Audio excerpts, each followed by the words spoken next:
Yes.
لأن جسرا من الثقة والوفاء يربط فيما بيننا، نحرص على أن نكون نعم الصديق لك.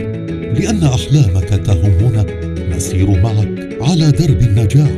لأن الصديق يدعم ويساند صديقه، نقف إلى جانبك دائما. لأنك اخترت طريق التميز، حرصنا على أن نصمم لك مزايا تستحقها. لأنك تواكب مستجدات العصر، نوفر لك أحدث الخدمات. في الجبال الشامخة والسهول الساحرة والشواطئ الذهبية، مهما تعددت ظروفك، نمد لك يد العون أينما كنت. مصرف الجمهورية، المصرف الصديق.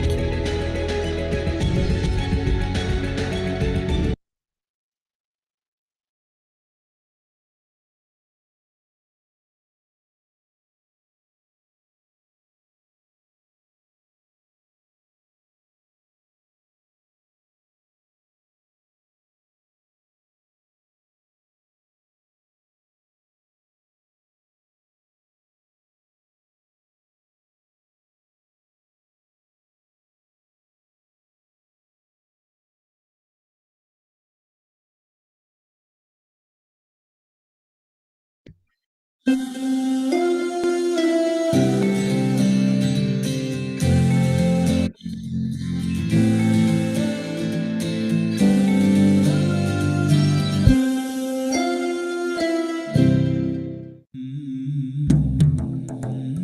doing comes consideration.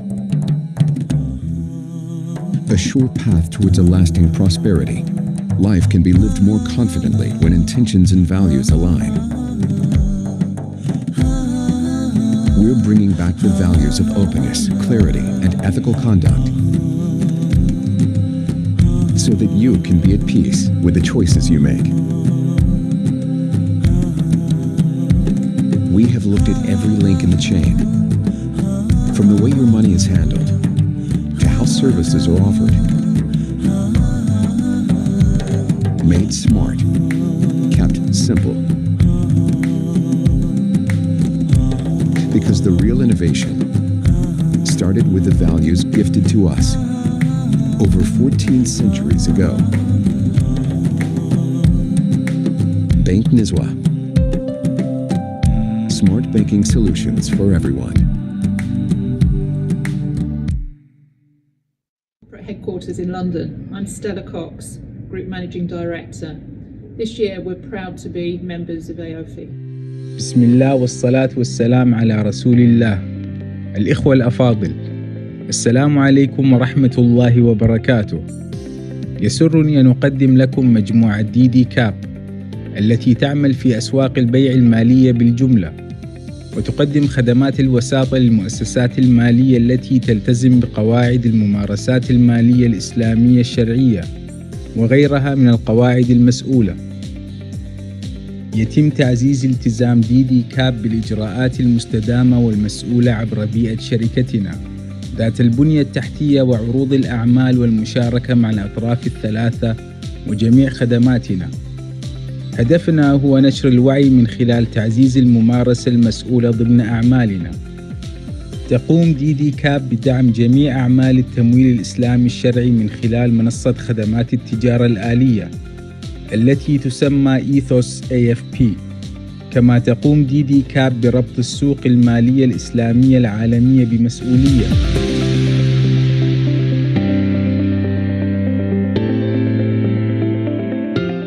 في النصف الأول من هذا العام ساعدت الأموال الواردة لصندوق الزكاة اللاجئين في دعم أكثر من 1,800,000 من المستفيدين.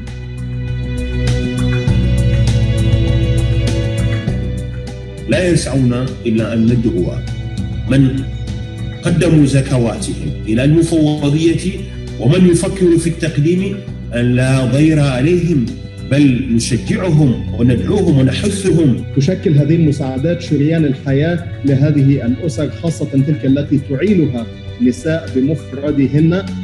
من الأكيد أن النسبة العالية لهؤلاء اللاجئين هم في العالم الإسلامي. ندعو المحسنين في كل مكان إلى أن يضيفوا إلى زكواتهم ما تجود به أنفسهم لكي يكونوا عونا لهؤلاء.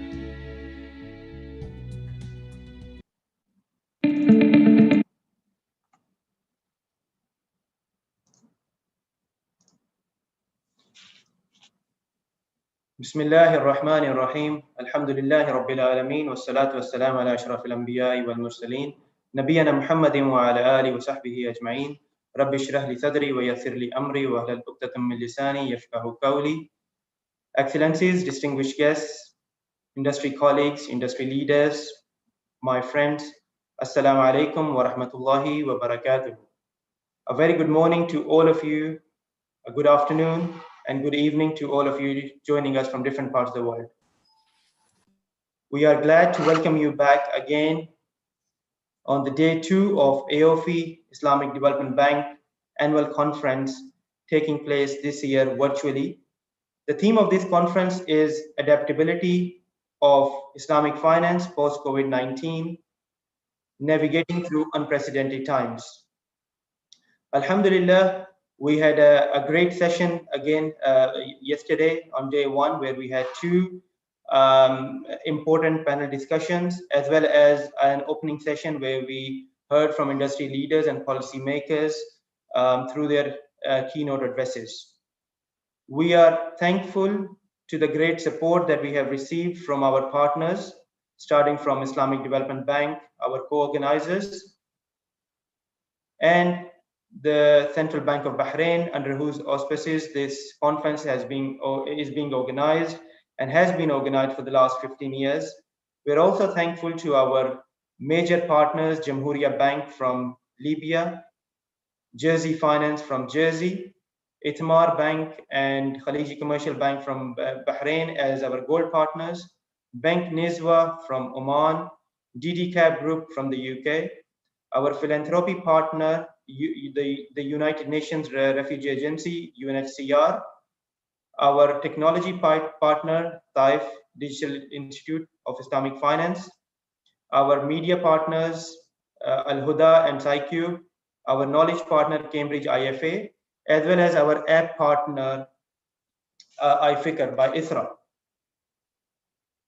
We are also thankful for all the speakers, for more than 25 speakers who agreed to join us over the course of 2 days and share their knowledge and experiences with us. So we leave this platform with more knowledge and more wisdom, inshallah. So we, as I said, I mean, we had an excellent session or day one yesterday, and inshallah, we're looking forward to an equally good day today. We are also glad to receive a lot of partners from different parts of the world, and attendees from different parts of the world. Alhamdulillah, about 1,200 people joined us on Zoom yesterday, while many others joined from social media platforms. Today's sessions, we have two panel discussions. One is on the role of Waqf in revitalization of Islamic economic system. And the second session, panel discussion, will be on the relationship between sustainable development goals and Maqasid al-Sharia within Islamic finance. We also have two presentations and addresses, one by Ms. Talia Minulina, CEO of Tatarstan Investment Development Agency. And the other one is the presentation by Islamic International Rating Agency on the impact of COVID-19 on the ratings of Islamic financial institutions.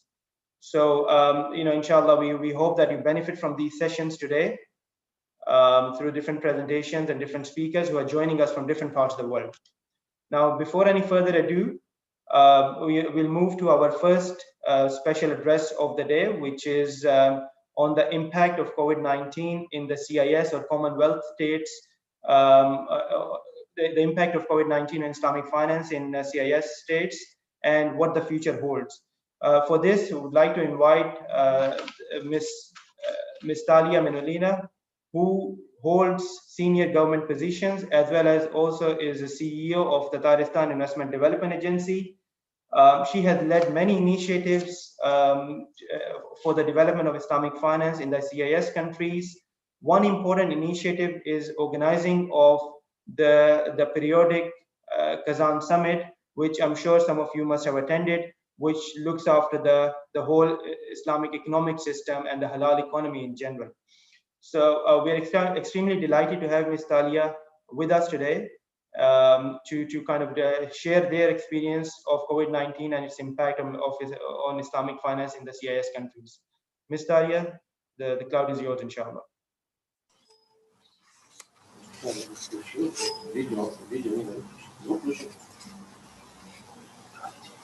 Видео включите мне. Вот внизу камеру. Слева.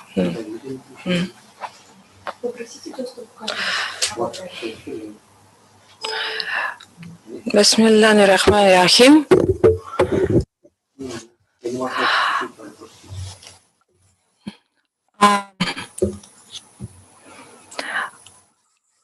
I would like to use this opportunity, first of all, to welcome and to thank the organizers of the conference, and my special thank goes to Accounting and Auditing Organization for Islamic Financial Institutions, who are the main partners of our Kazan Summit.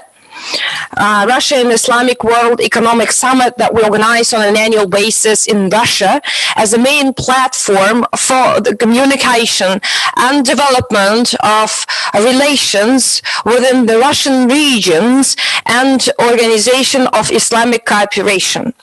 I would also like to use this opportunity to welcome all the participants of this very efficient and interesting event that is useful for everyone who is involved into the discussions. Thank you, Rizwan, very much for giving a word to Tatarstan as the main region in the Russian Federation in terms of Islamic finance development. So I would like to start with a thought that this year happens to be very difficult in terms of economy because of COVID-19 that keeps spreading over. Today we have 45% of Tatarstan population who has been connected to virus somehow, according to the official statistics. So it's less than a half of population yet. With halal production declined due to COVID-19. Muslim people in Russia and CIS countries' interest in Islamic finance has increased as people wanted to improve their financial literacy. And this is a positive impact of COVID-19 because people started to think over their own competencies and they started to go online training, on online trainings. By the way, I would like to use this opportunity to thank AAOIFI for Russian Islamic University in Tatarstan cooperation. So Tatarstan Investment Development Agency that I'm a head of is a main developer and implementer of halal lifestyle roadmap that we actually adopted in 2019 on the basis of United Arab Emirates. So we developed the halal lifestyle project, and to the halal lifestyle roadmap we've got 6 different directions of development: halal tourism, halal finance, halal media, halal production, IT halal, and halal fashion. And as you can see on the screen, these 6 different directions, each of the direction has several events and several different actually things that we have to implement according to that roadmap. For example, the certification for halal tourism, this work as a certification of different horeca places in Tatarstan to make them Muslim friendly, to make them halal friendly, and many other different interesting events. The work on the implementation of the halal lifestyle is carried out within the framework of group of strategic vision that is called Russia and Islamic World. And we have the special economic branch of Russia and Islamic World group that is called International Economic Summit that was mentioned by Rizwan in the beginning. The International Economic Summit, Russia and Islamic World, Kazan Summit, unfortunately this year we happened to postpone it to the next year because of COVID-19. But next year we are supposed to host it. We are planning to do that in summer 2021. Although the summit was postponed, still we happened to organize many events online. And we especially worked with within the framework of Islamic finance.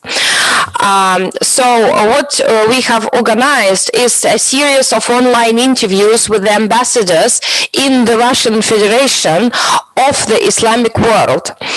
So those OIC countries' ambassadors, they told us about the situation with COVID-19 and on the way how they are coping with the problem and what they are doing. So it was the online cooperation development instead of our usual events. We also happen to organize lots of webinars, and we happen to organize 11 different webinars. And as you can see on the screen, these are the examples. For example, financial educational program investment according to Sharia, housing issue solutions according to the norms of Islam, because now we started to do many new Islamic products in Tatarstan, in Russia, and this is also a very good step for us for the development of Islamic finance. Although the Russian legislation is not ready yet for the Islamic finance in general, still we happen to develop new products, and we are now trying to spread over that information amongst the population. We opened just recently, last year, the first in Russia mutual investment fund, LALE, which complies with Sharia. We have the financial house Amal that is also work according to the Islamic finance policies. The other project that we happen to implement is digital payment system for collecting and distributing donation based on artificial intelligence and Sadakomats. That is called Pay Zakat, the project that we have done together with Sberbank, one of the biggest banks in the Russian Federation. These are the terminals for online payments for Zakat and Sadaqah. As I also mentioned, the AAOIFI Examination Center, based on the Russian Islamic Institute, is an opportunity to pass the Islamic finance exam and become an expert in the field of Islamic finance on the territory of the Russian Federation without traveling abroad. And I would like to give a special thank to AAOIFI, who are the main partner of this project. So we also developed the Murabaha Islamic contract following the standards of AAOIFI in Akbar's bank. This is the local bank of Tatarstan, and this is the product that is called Akbar's Islamic Mortgage. So as I have already mentioned, due to the pandemic, the Russian and Islamic World Kazan Summit was postponed to 2021. Still, we hope that Tatarstan will be able to welcome all the guests, and we are still online. We still are doing many online products, but it would be our pleasure to welcome all the guests of Kazan Summit next year, inshallah. A series of online interviews have been done so far.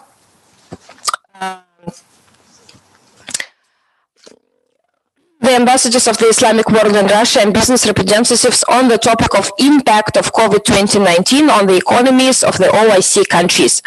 And next slide, please. So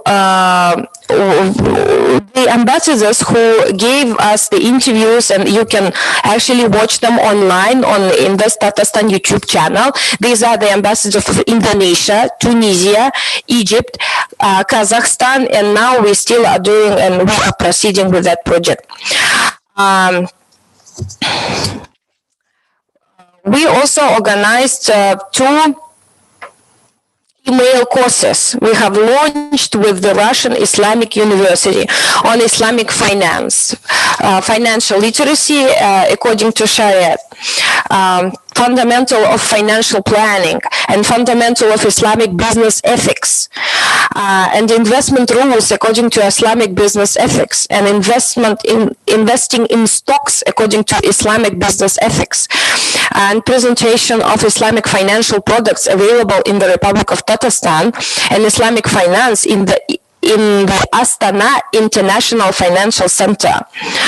By the way, I would like to mention that in CIS region, Kazakhstan, our partner and neighbor of the Russian Federation and a big friend of Tatarstan, demonstrates special dynamics in the development of Islamic economy and Islamic finance. this is largely due to the active position of the country's leadership on Islamic finance and the adoption of a number of measures aimed at creating an appropriate legislative framework that takes into account the specifics of the Islamic economy.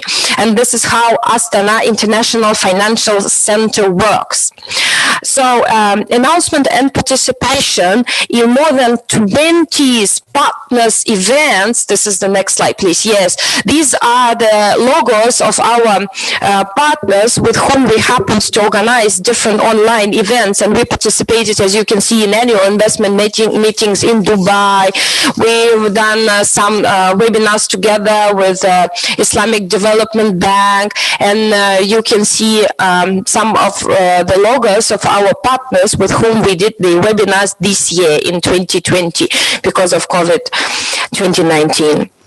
As for Russia, for the development of Islamic finance, it's necessary to develop legislation and promote financial literacy among the population in order to succeed in developing Islamic finance in its market.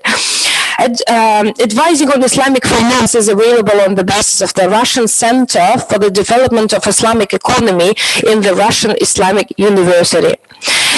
In the face of the coronavirus pandemic, Islamic finance faces a number of challenges, including oil price volatility and unprecedented macroeconomic uncertainty. At the same time, the COVID-19 pandemic has become a factor contributing to the development of such trend in Islamic finance markets as socially responsible investing and the transition to digital technology. This crisis is a call for us to change the way we work in the context of investment. This must become more sustainable with a focus on environmental aspects, and this is really very important for us. Because due to the timing, I have to stop over here, and it will be a great pleasure for us to answer any questions if there are any. I would also like to encourage you to visit Kazan Summit 2021 that we're going to organize next year, inshallah. And I would like to give again a special word of thanks to AAOIFI, who is our long-term and strategic partner for Tatarstan and for the Russian Federation. Thank you very much.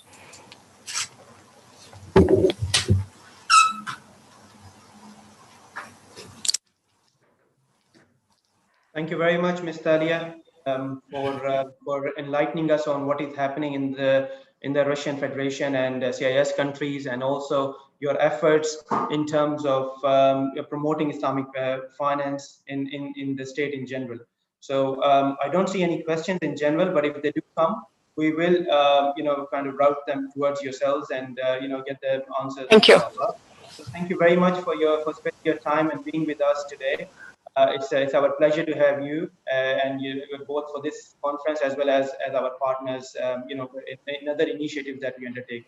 Thank you very much and wish you all the best, inshallah. Thank you, Rizwan.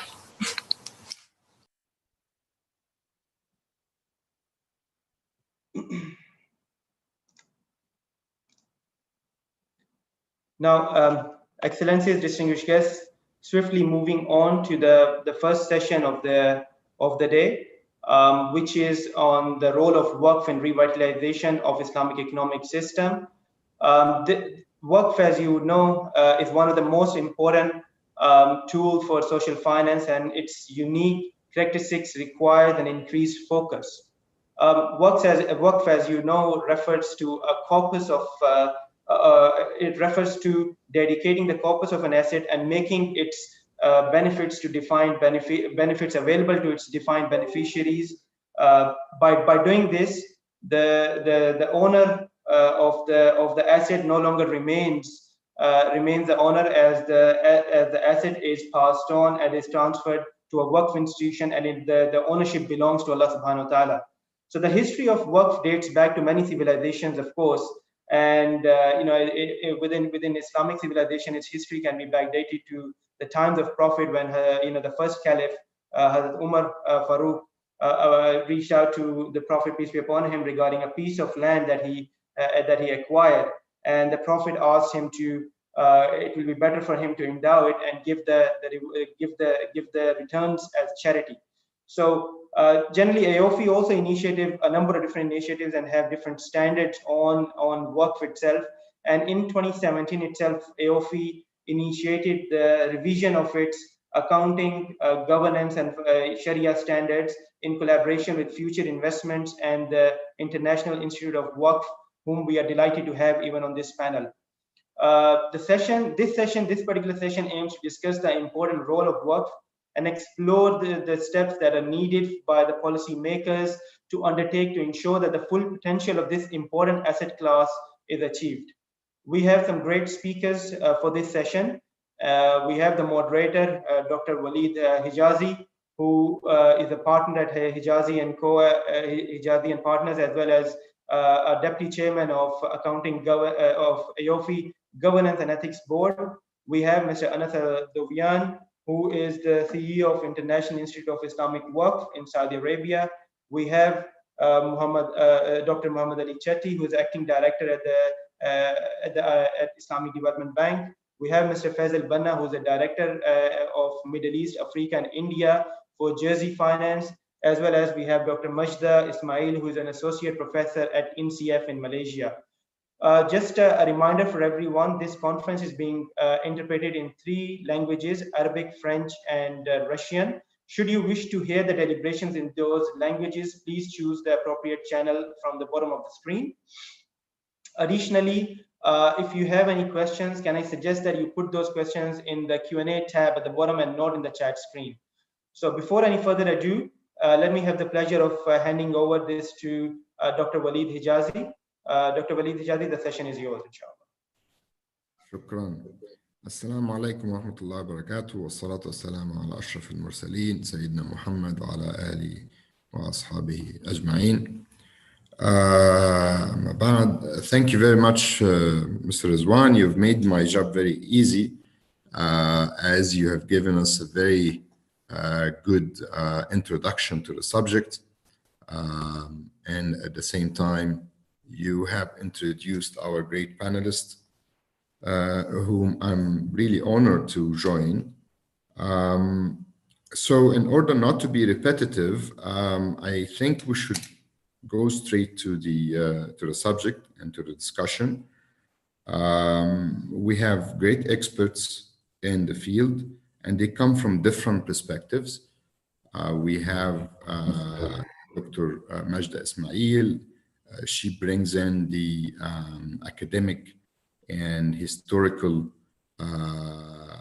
study of Awqaf, and we have the lawyer, Mr. Faisal, who brings in the legal challenges that one might find in trying to implement Awqaf in different countries in the world, particularly in countries where we don't have specific formal legislations for Awqaf.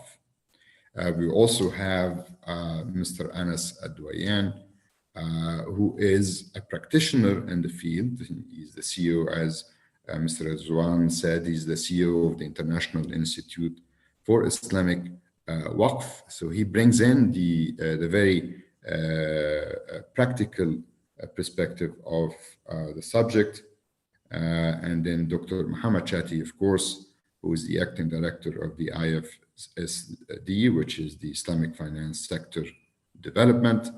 And he brings in the international perspective and how ISDB has contributed and is trying to contribute to bringing back the great contributions that Waqf has as an institution has contributed throughout Islamic history. We hope that you will benefit from the discussion, and please, I invite you to think about questions for our panelists. The way I would like to start this, given the fact that we are not physically in one room, is to try to give each panelist maybe 3 minutes to introduce his or her perspective on the subject, and then I will have some of my own questions, and then hopefully we'll open it up to questions from the general audience. With that, I would like to start with Dr. Majda. If Dr. Majda, if you could give us a quick overview of how did we get here in terms of Waqf and its role in Islamic economic systems throughout, and why Waqf has not been playing that role which once played in early Islamic history. If you could give us, shed some light on that, that would be wonderful.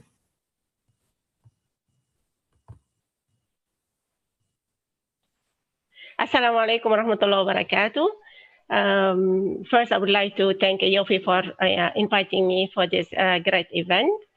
If I could I would like to share my slides, if possible.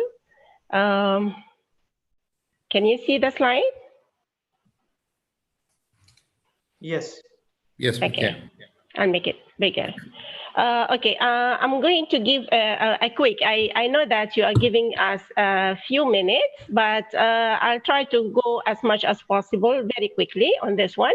We know this is the basis for the institution of Waqf in Al-Quran and in the Sunnah through the, this Quranic verse, Surah Ali Imran, لَن تَنَالُوا الْبِرَّ حَتَّى تُنْفِقُوا, and we know that the basis for it in the Hadith, it is in the Hadith of the Prophet ﷺ, when a person passes away, three things will be give him recurring charity, including this recurring charity.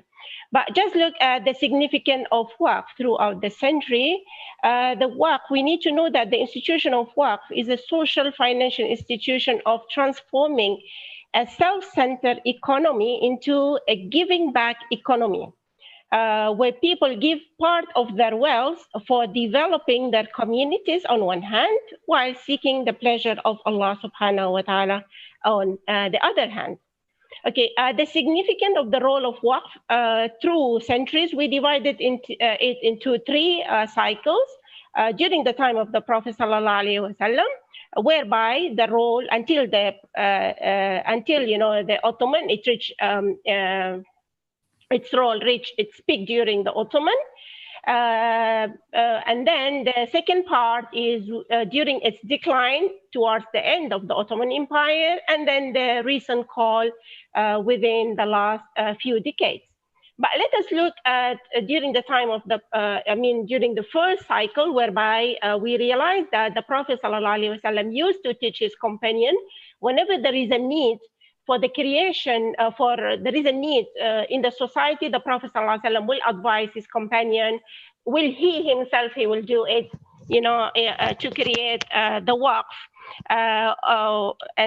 For example, when he realized the need for Muslims to pray, then once he reached, Al-Madinah, the first thing he did is Al-Masjid al-Nabawi, Al-Masjid Quba, which is the first Waqf in Islam, and then later Al-Masjid al-Nabawi, and he used these two masjid beside praying, he used it for teaching. And then he started advising all his companions to create awqaf in the form of waqf mushtarak for the benefit of, their children and the public. He encouraged, his wife also to give his jewelry for helping, Sayyidah Hafsa radiallahu anha, for helping, her poor relative. So we know that since that time, the people had been aware, the companion, they were aware for this great institution. That's why each and everyone start creating waqf up to his own capacity, and it goes throughout the centuries until, the destruction of the Ottoman Empire. But within that time, within this period, we realized that it has a significant role in financing education, healthcare, sheltering the homeless, taking care of the orphans and widows, feeding the hunger, creating jobs, and so forth.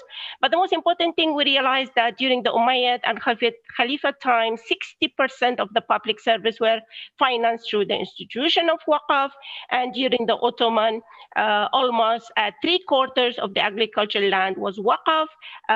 And in addition, we realized that also it has been documented that the ratio for those who had been employed by Waqf to the government or to the state of Turkey is 8.23% to 12.68%, which is a very big percentage, whereby it really managed to employ many people.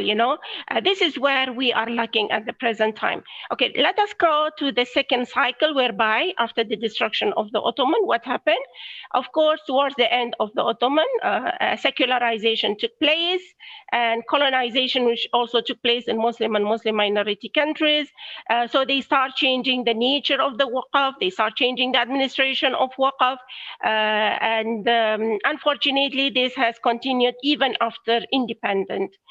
Centralization of its administration has took place, abolishment of family Waqf, revoking many Awqaf properties. Mismanagement has been realized due to the low income generated from Awqaf, and many Awqaf has become idle and productive and burden to most of the governments. This period, they call it the sleeping giant institution.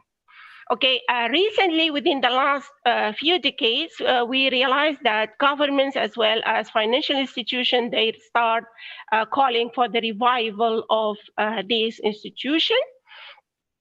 So we realized that it came with very innovative ways in terms of reviving or redeveloping the idle Waqf properties, which is the immovable Waqf properties, whereby we realized that through classical and innovative mode of finance, we realized that residential towers had been, developed, abolishing or replacing the old Awqaf building, motel, hotels accommodating many guests, and opening jobs for many staff. Commercial buildings, towers had be replacing, the old shops, so opening business and creating jobs for the mass, renovating the old mosque in a very innovative way, whereby they renovate the mosque in areas whereby, or in countries, Muslim minority countries, when they refuse to have a mosque here, they become very smart, the Muslims, whereby they start renovating this mosque into a commercial tower and dedicating 3 levels for the mosque. This is very, very good. Also, there is also the creation of cash Waqf, which, they come up with 9 cash Waqf model in terms of Waqf share, Waqf takaful model, deposit Waqf, corporate Waqf, all the mutual Waqf model, all these are very, very successful models. And not only this, but alhamdulillah, also we realized that within the last decade, that and with the recent financial technology, we realized that Waqf find its way to be integrated within the financial technology. And we have, we come up across, there are Waqf tech, Waqf crowd funding,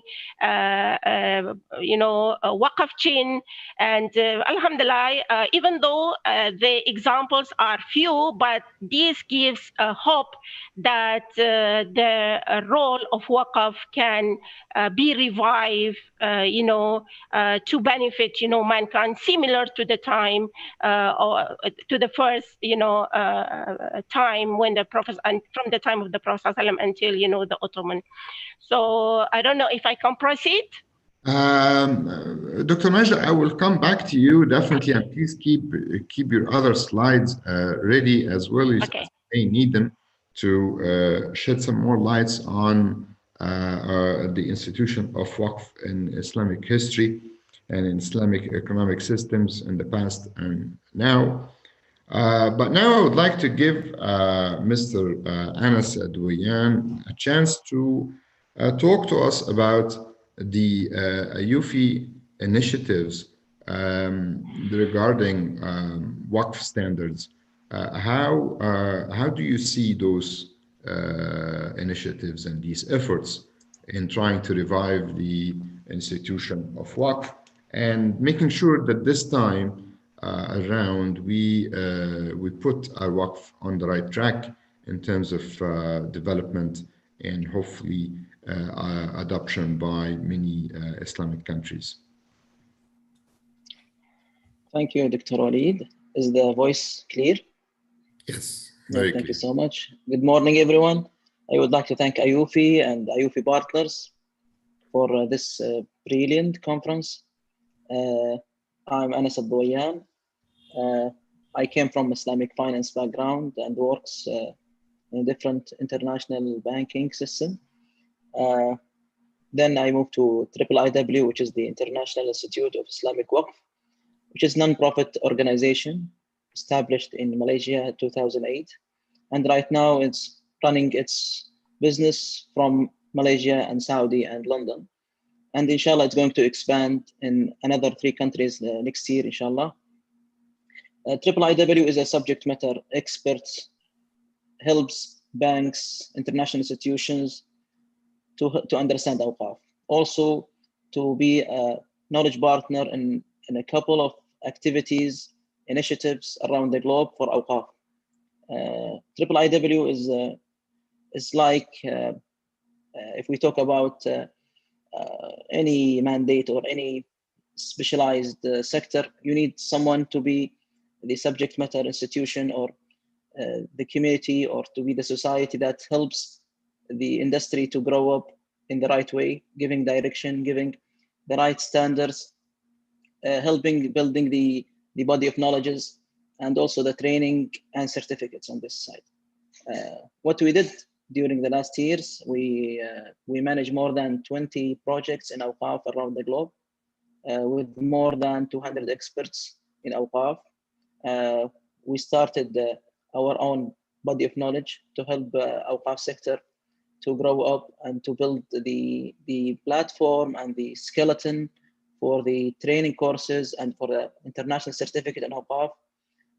During the last years also, we started very knowledgeable project on R&D, research and publication on Awqaf sustainability, Awqaf portfolio management, Awqaf and legislation, Awqaf governance, and we published already a couple of books and papers on this matters. We work also with AAOIFI on the Waqf standards, especially on the governance standards. The Waqf standards that the AAOIFI initiated 2017, it was an initiative of a couple of institutions next to AAOIFI. It's been based on a need analysis done by a group of companies, including AAOIW. Since we are on the industry, AAOIFI was doing the Waqf standards for a small chart or small charters or small pages on the AAOIFI standards for auditing or for other standards. But what we are asking for is, let's come together, we as a group of institutions that works for Awqaf and AAOIFI as a subject matter on building more than 100 standards around the globe, especially on Islamic finance. Let's come together and build something for Awqaf. Awqaf for a long period of time, it's suffered by bad management, corruption, the miss of transparency, miss of communication and compliance, too many things that really affect this sustainable engine that it's been one of the main engines that covering major sectors in the Islamic country, like education, healthcare and other sectors, where this sector is really supporting the government and supporting the sovereign institutions to cover all of these budgets. Right now, we feel like Awqaf is undermanaged. Awqaf is not being utilized very well. And part of this solution for the whole ecosystem of Awqaf is to build standards. Those standards it's like the minimum level accepted to accept the Sharia side or accept the governance side or to accept the accounting side. And right now, alhamdulillah, there is two of the 3 standards is already ready for publishing. The Sharia standard is already released, and the government's standard is it's moving very well right now, and it's about to be released also. And the accounting is on the final stages. Since I'm part of the founding team of the governance standard and the technical team. I've been over the last 3 years. I've been over the workshop that's been conducted. I found this so much brilliant journey. What AAOIFI did with its partner, like the Waqf Institute, and what we did together is we built a very good cohort to build those standards.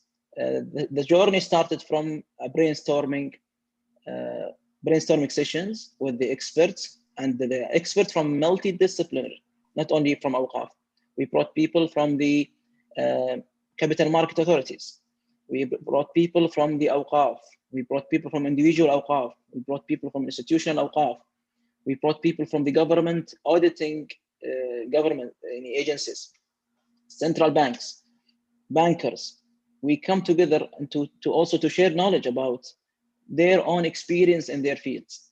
Since you know that the capital markets have a very good mature experience on this kind of governance and auditing and compliance, we also extract too many things from the capital markets in the Gulf country, in the Turkey, also in the government from the UK.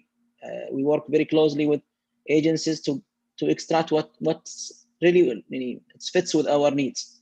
This is the brainstorming. Then it's moved to the technical team, where the technical team have a very extended meeting. More than 12 experts came across more than 150 hours to come up with the whole skeleton for the Waqf standard.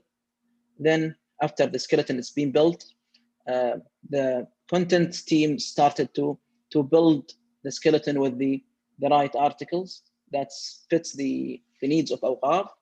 After that, it's moved to the Board of Ethics and Governance of AAOIFI to revise, and the whole story come back to the same level, to the content building and revision, until it's right now.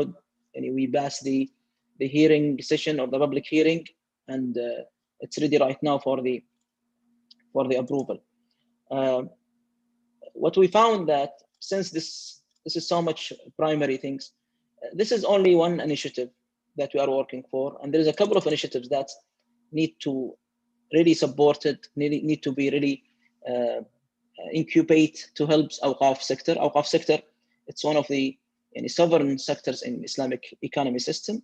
It's one of the dynamic and sustainable engine that need to be always used as a support for this industry. We just finished a conference last week about the post-COVID effects and how Awqaf is really absorbing the crisis. And Dr. Douyan, Mr. Anas, I would like to maybe keep this part of the discussion to a later stage. It is important, the impact of COVID-19 on the Islamic finance industry, and particularly here on Waqf. But now I would like to invite Mr. Dr. Mohammed Chatti, who is the acting director of AAOIFI-IsDB, which is Islamic Finance Sector Development, to give us, I understand that Dr. Chatti needs to leave a bit early, so I would like to give him a chance to give his contribution before leaving. And really, if he can start with, Dr. Chatti, if you can start with giving us some background on AAPIF, which is the Awqaf Properties Investment Fund, and its role as an effective tool to support social finance, and therefore, obviously, Waqf has a major part of that. بسم الله الرحمن الرحيم والصلاة والسلام على رسول الله وعلى آله وصحبه ومن والاه. Thank you, Dr. Walid, for the introductory remarks. Thank you. Also, my thanks to AAOIFI team for this very good event, and strategic actually, because it comes, as Dr. Anas was saying, in a particular time with COVID, and definitely the institution of Waqf can play and has to play a major role in the recovery after the COVID-19. For APIF, which is Awqaf Property Investment Fund, صندوق تثمير ممتلكات الأوقاف, it was established by the IDB in 2001 with the slogan, or let's say the big title, which is the revival of the Sunnah of Waqf, إحياء سنة الوقف. The idea, and today, after 19 years of operation in the field, we believe that IDB and this fund, we have a new mission, which is we empower Waqf to empower the Ummah. And we believe on this tool to be able and to be an effective tool to do that. So in a nutshell, what is AAOIF? AAOIF is a fund which was again established in 2001. It's a new model of development finance pioneered by IDB. The idea is really to finance revenue generating assets whose return will support various SDGs in a sustainable long-term manner. What we do, we don't finance activities, the ultimate activities of NGOs or our beneficiary, but more a real estate asset which income generated will support the activities of the NGO or the beneficiary. The idea is really to work on the financial sustainability of this institution, because if you give money directly to the activities, they will be used for the activities and nothing will last forever. While if you generate or you work on an asset which income will be securing the activities of the institution or the beneficiary, you will secure the financial sustainability of these activities. So we use, of course, AAOIF, we call ourselves as an impact investment fund, providing both dividend to investor while financing the development of endowment of or awqaf. We use the Islamic mode of financing to promote this, what we call the Islamic social finance. And the idea really, when we started this model, it was to develop the idle lands. And this join what Dr. Majda was saying. The main activity initially was really to develop the idle land, which economic value was zero. So we were coming as a financier or as a fund to finance the development of these lands. Later on, the model itself evolved to become more as a catalyst for establishment of new awqaf, and I can explain very quickly how it operates in next 1 minute. We believe that we are helping to achieve the financial sustainability through financing the establishment of these awqaf. Currently, this fund is almost $90 million fund, but we have also a line of financing from IDB of 100 million. So the assets under management of the team or the fund is almost 200 million. Alhamdulillah, recently we proposed the increase of the capital to our board of executive director at IDB, believing in the big market that we serve, and alhamdulillah we got the approval to upgrade or to increase our capital from 200 to 500 million. You need to also to understand that AAOIF, this fund, is unique even within IDB group, within the Islamic Development Group, because it's the only tool which can finance projects in member countries, which are the 57 Muslim countries, but also in non-member country where we have Muslim communities. And alhamdulillah, we are proud to say that after 19 years, we financed more than, or we approved projects, 56 projects in 29 member country and non-member country for a total value of more than 1.2 billion.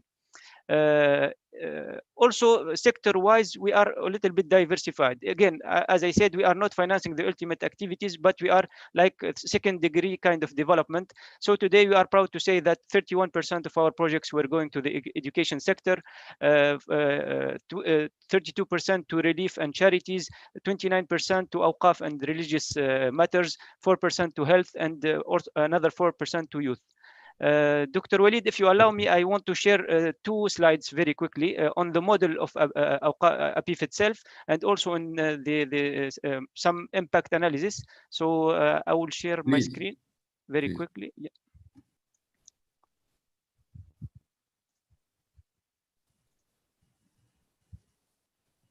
Can you see my screen? Yes. Okay.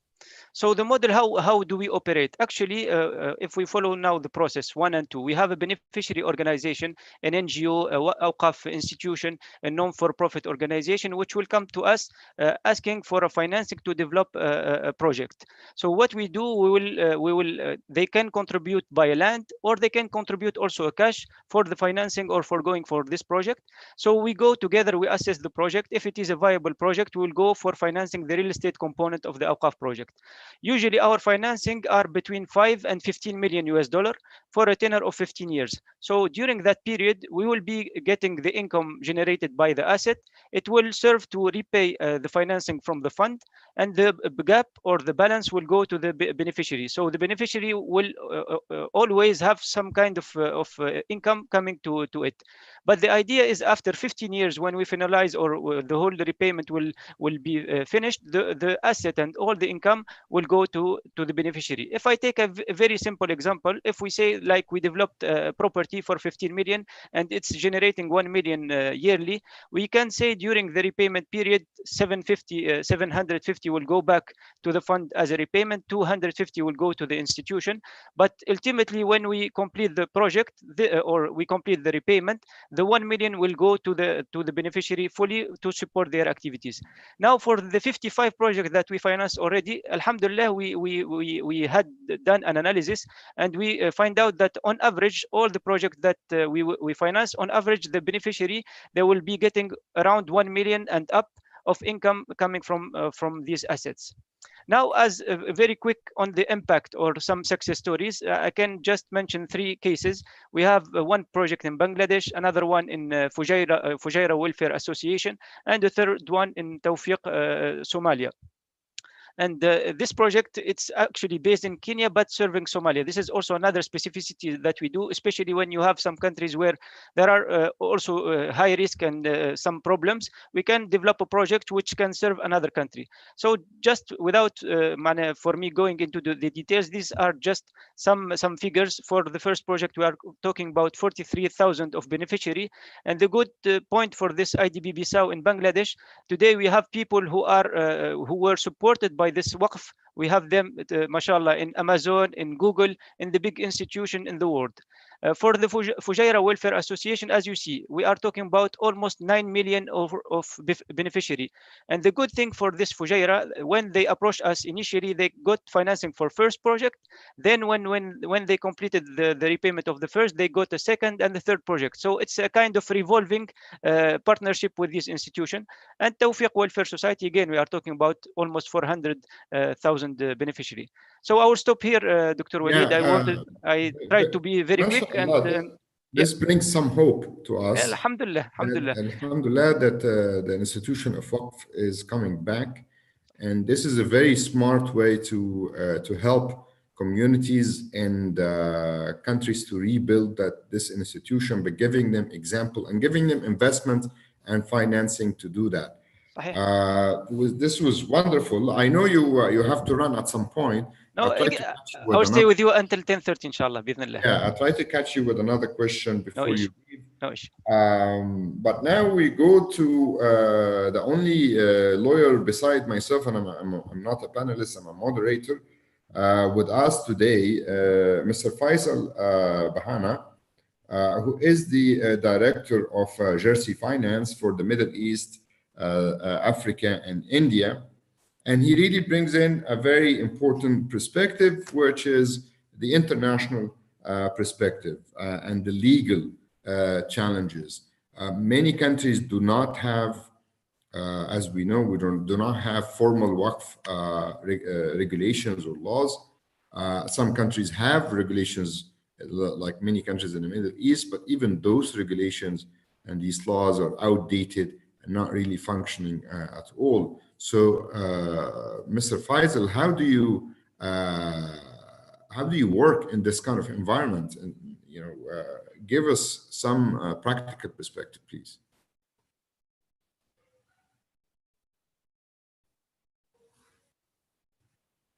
Do we have Mr. Faisal? Yes, thank you very much, Dr. Walid. Bismillah ar-Rahman ar-Rahim. Rabbi shrah li sadri wa yassir li amri wa hlul 'uqdatam min lisani yafqahu qawli. Thank you very much for that intro, Dr. Walid.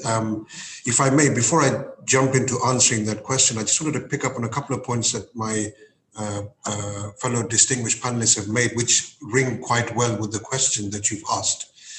So yesterday we had the Secretary General of AAOIFI talk about the importance and the need for going beyond just Sharia compliance.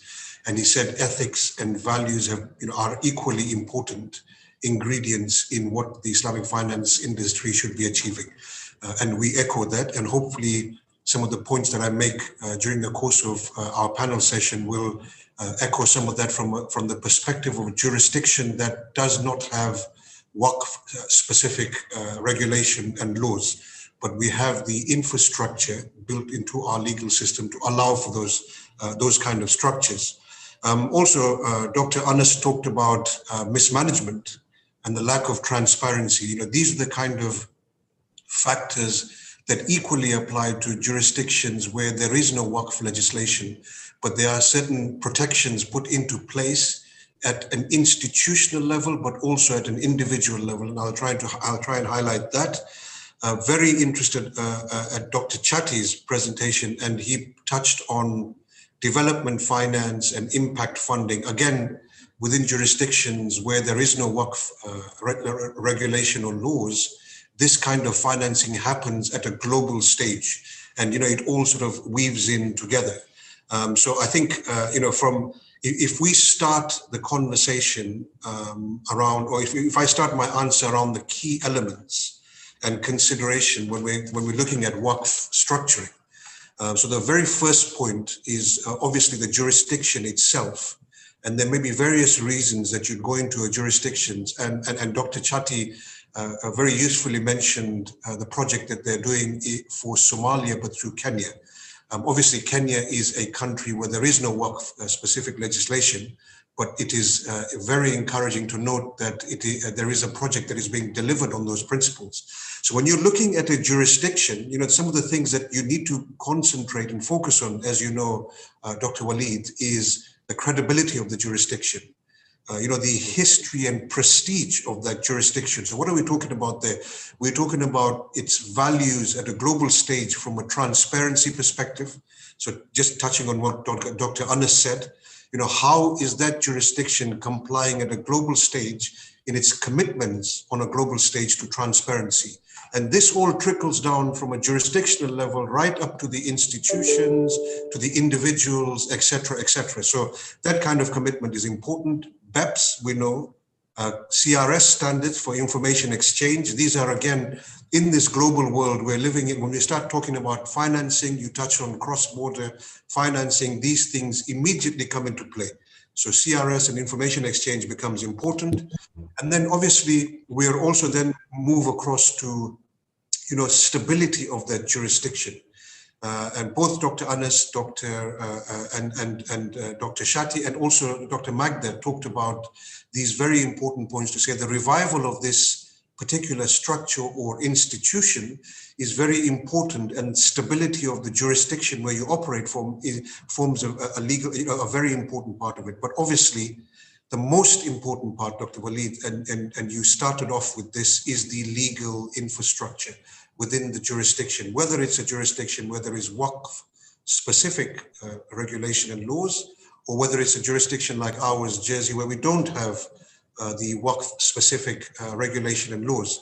But the legal infrastructure, does it provide regulations, or does it provide structures that can capture the essence of the Waqf?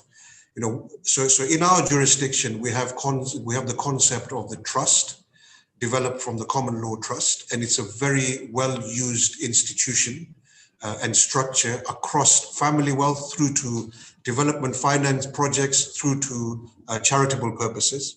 And then we also have the structure of foundations. Again, foundations are quite important when we come to this particular field, whether it's on the private wealth side, but also on the charitable side and on the Waqf, on the objective of Waqf.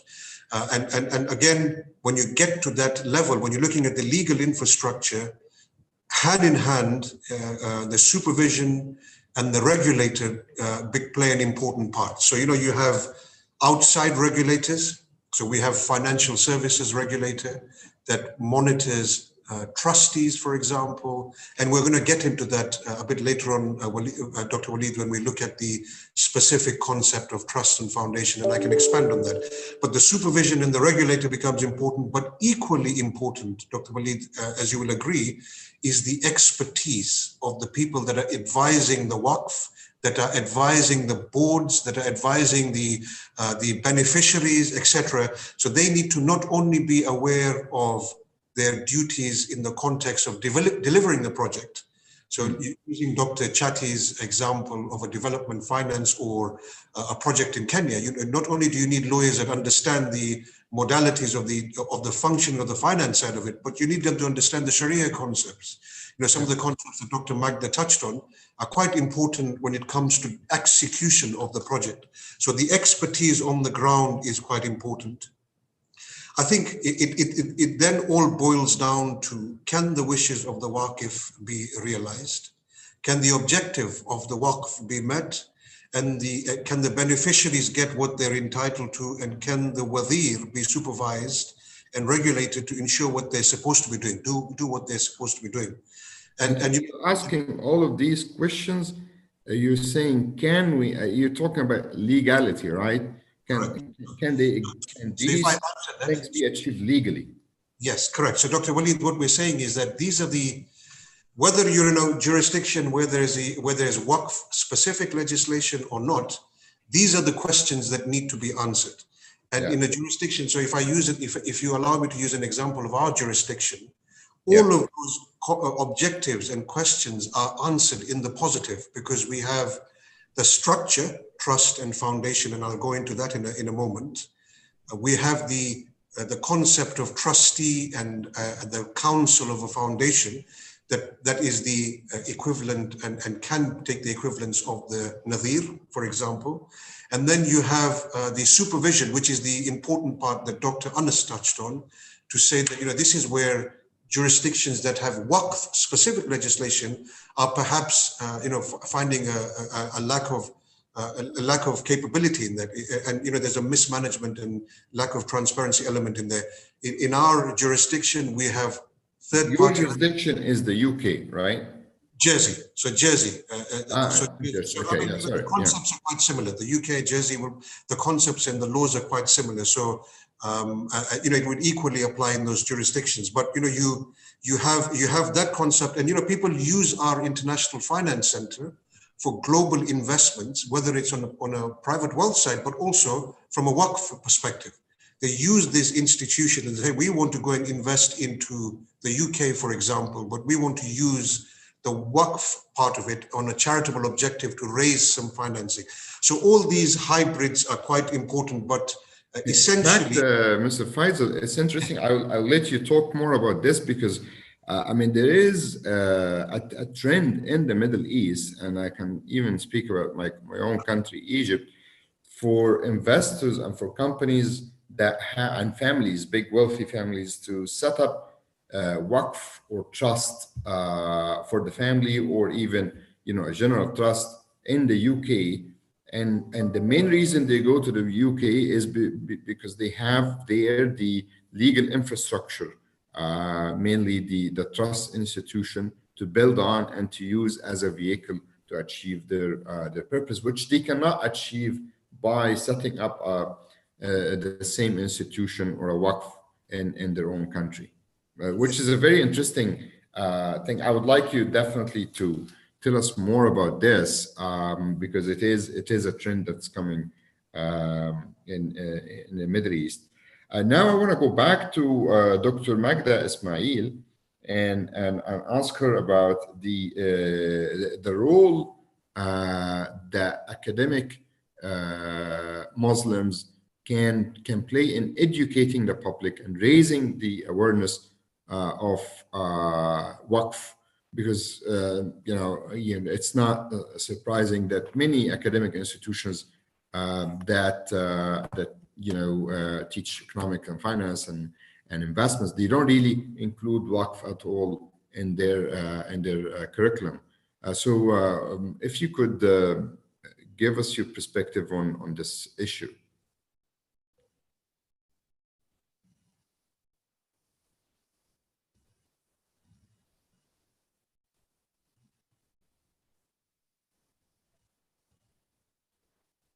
Dr. Magda?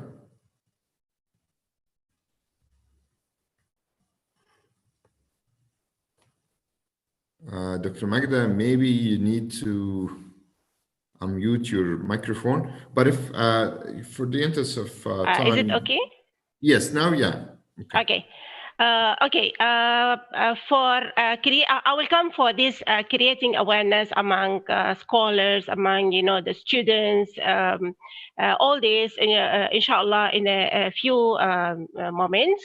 But if I may say, I would like to highlight, because we're talking about also the Islamic economic system. Okay, I would like to show the structure of the Islamic economic system and the position of Waqf within this structure of the Islamic economic system, so that we can create an awareness about the importance of the Waqf in our life, So this is very, very important.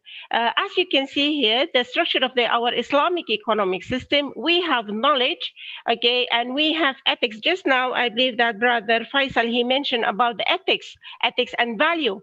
Okay, within the structure of the Islamic economic system, knowledge is very, very important. When we say knowledge, it is the knowledge of the Quran and the Sunnah and the revealed knowledge, and of course also the knowledge of the acquired knowledge, as long as it is within the umbrella of Sharia. On the other hand, ethics is very, very important within the structure of the Islamic economic system. And then there is, for individuals, each individuals need to monitor all his activity within the structure of the Islamic economic system, because he already got the knowledge from Quran and Sunnah and get the ethics of the Prophet ﷺ. Comes here the role of the government in terms of monitoring the market. This is where we can find the difference between the Islamic economic system and the conventional system, whereby the government doesn't have a minimum role. But as you can see here, no, government in the Islamic economic system has a great responsibility to play within the market, so that we don't have, this mismanagement that we're talking just now about and all this one, because they are going to give the regulation, the guideline, how the market is going to work within all, the sectors. So the government as a monitoring has a monitoring role through the institution of Al-Hizb, and I believe that now, alhamdulillah, we have AAOIFI can play this role in terms of all, monitoring all the market. Then comes, the two questions: how to acquire the wealth and how to redistribute the wealth. Secular system or a conventional system, we have, the question: what to produce, how to produce, and to whom to produce. Then self-interest. Then will come, the scarcity of resources in terms of, only financing with riba or with interest. But from Islamic perspective, we don't have this one. The main question is how to acquire your wealth, because the wealth has to be halal 100%. How do we know about this? We have the knowledge from the Quran and from the Sunnah, and this one whereby it will make our distribution of wealth. Then after this comes how to spend the wealth. It is not left up to the whim of the people, to distribute or to spend the wealth up to themselves. No, it has been guided, by the Quran. And this is where, creating awareness for all people, scholars, students, consumers, has to come. The money that we have, we are not free to spend according to our whim, but it has to be spent according to the teaching of Islam. Now, where is the position of Waqf within the structure of the Islamic economic system? Okay. So this is the position of Waqf within the structure of the Islamic system. We know it comes, with the distribution of wealth or how to acquire the wealth. As I just mentioned, we have alternative financial institution to riba. We don't have scarcity of financial resource. We have abundance of financial resource through trade and business, and alhamdulillah, now Islamic banking, they are using mudaraba, musharaka, murabah, many financial products in the market, and very, very successful. Then we have the lending institution, which is Al-Qard Al-Hasan. Then we have the compulsory institution, which is the zakat, is very, very important, and this plays, also the role of distribution of wealth. And then we have the voluntary institution, including the role of Waqf. Okay, so this is the first where we can see that Waqf play the role of distributing the wealth from the have to the have not. Okay, after this, within the structure of the Islamic economic system, we have of course all sectors: agriculture, industrial, infrastructure, social sector, and then of course comes the wealth. Okay, remember that the wealth has been acquired through halal means because it has been monitored by individuals to acquire it through halal means, by the government providing all the rules, regulation, very close monitoring to the institution of Hezbollah. So the wealth has been acquired through halal means, through rent, salaries, wages, dividends, and so forth. So after this, of course, comes the redistribution of the wealth, whereby, for the redistribution of wealth, as I just mentioned, spending on, the first one will be spending on man's needs, not spending to satisfy the unlimited ones, okay? No, spending to man's needs according to hierarchy of Muslims' needs. So this is where it will make, the consumers spend so that they can give back to their society, okay? So here, again, part of what they spend, they have to save and to give back to their society in terms of redistributing, the wealth back to the,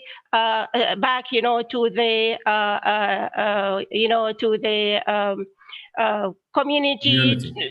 Through creating jobs, through providing, the needs in the society. So this is where, the founders create the waqf. Let us just assume the founder create a waqf in terms of agricultural land. So creating the waqf as an agricultural land. So just remember that how many farmers they are going to work there. Okay, and how many people they are going to be fed through this redistribution of wealth through the awqaf. This is where it is going to empower the mass, and each and everyone should know his responsibility towards his society in terms of not wastefully spend his wealth that he acquired in a wasteful means, because he's going to become like akhwan al-shaytan, in al-mubazzirina kanu akhwan al-shayatin. So here we have to put a full stop, whereby we have to look the needs in our society, and I believe that this is where all the companions during the time of the Prophet ﷺ realized that they have to contribute to their society. So it has been documented that all his companions, all his wives, alhamdulillah, they managed to contribute to their society through creating awqaf.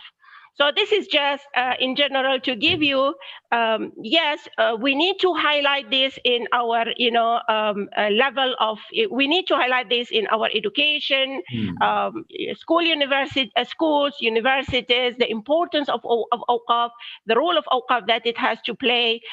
Each and everyone has to be responsible to become to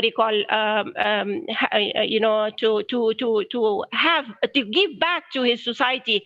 As his society give him, he also need to give back to his society, and this has to be done through wise consumption. Thank you, Dr. Magda. Okay, thanks.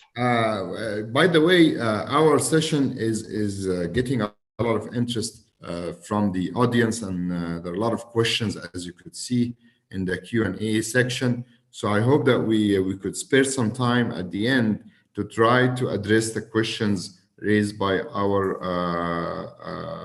audience. Mr. Anas, and I want to ask all the panelists this question: if we ask you, what are the main factors, reasons that led to the demise of the institution of waqf throughout, in the history or modern history of Islam?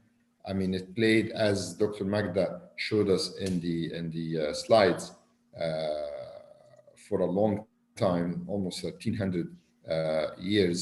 The flourishing of waqf, and now it is the demise. And we need to obviously understand the reasons, whether they're historical, they're ethical, or whatever, in order not to repeat the same mistake again and the same problem after we revive the institution, and then we find that it is not built on very good foundation. So I would like Mr. Anas to start and then Mr. Chatty, and then Mr. Faisal, and then back to Dr. Magda. If you don't mind, Dr. Walid, I can give the chance for Dr. Chatty since he would like to leave earlier. Sure. Yeah, let him start if you don't mind. جزاك الله خير أخي أنس. شكرا My جزيلا. friend. طيب, to respond to the question directly, Dr. Walid, I think, and I will speak out of the operations, what we are seeing at least for the last few years that we are developing or trying to develop this model with the IDB. Unfortunately, the main reasons that we see today is, as the brother Anas said already, there is misuse, mismanagement, and also corruption, unfortunately. Today, when you entrust the Nazir to look after the Waqf, and he does not have the capacity or the skills, this is a major issue that you will face sooner or later. The second, sometimes you have people with very good faith and very good intention, but unfortunately they don't have the minimum required to be able to manage the Waqf from financial perspective, from governance perspective, from daily work perspective. So you end up getting people with good heart, good faith, trying to support the communities, but unfortunately they don't know the ABC of how to manage this kind of assets.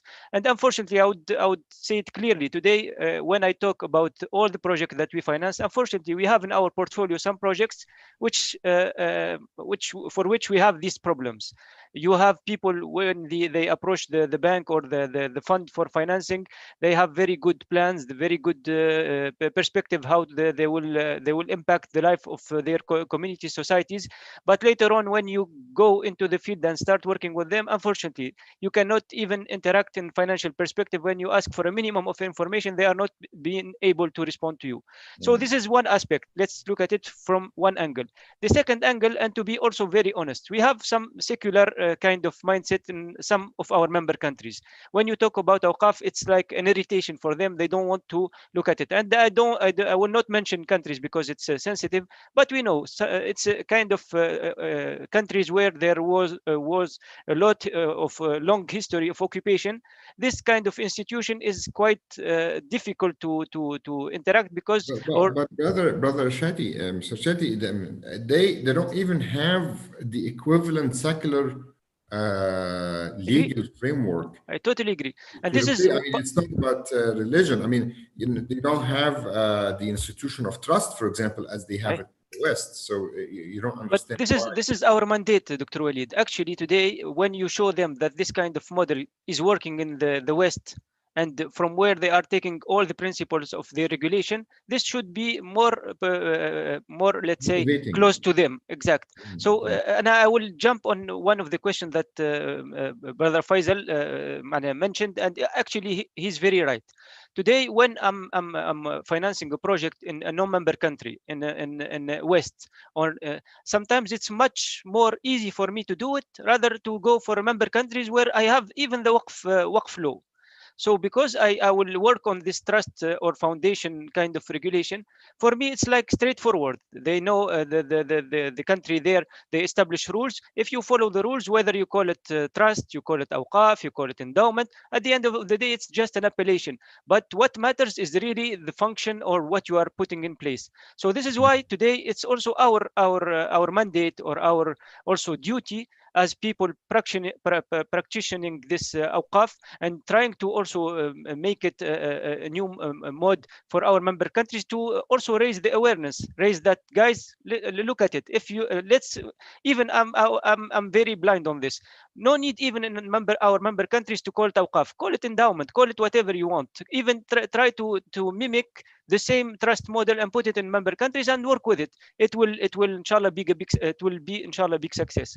So just I wanted to respond to the question, and I'll be corruption and lack of interest. But I really also would like to know historically if if I have more details on the historical kind of demise. A gradual demise of the institution. So now, Mr. Anas, it's your turn. Yes, thank you so much. Also, I thank my colleagues, Dr. Majda, Dr. Faisal, and Dr. Shatti for this really knowledgeable discussion. To answer your question, Mr. Walid, and covering up our topic today. I think let's go over some points as a recommendation since we are approaching the end of this session. I think what you mentioned is totally right. Right now we are trying to revitalizing the Waqf, since Waqf is for a long time, and since now it's not being merged very well to the economic system. Still, the poor people, they cannot make financing. The beneficiaries who are the main thing behind building a Waqf. Why we build Waqf? Since we need to grant those beneficiaries. We need to increase the welfare, social welfare, increasing the quality of the life for those people, to make sure the security of the society and the welfare and for the whole Muslim countries. I think there is too many things that can help, and I have some examples and cases we did. I trying to catch it in a very short time. I think the communication is one of the main things, starting from the communicating from the government itself.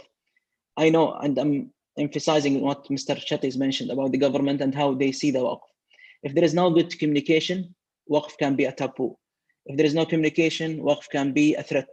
If there is no communication, the Waqf can be anything else.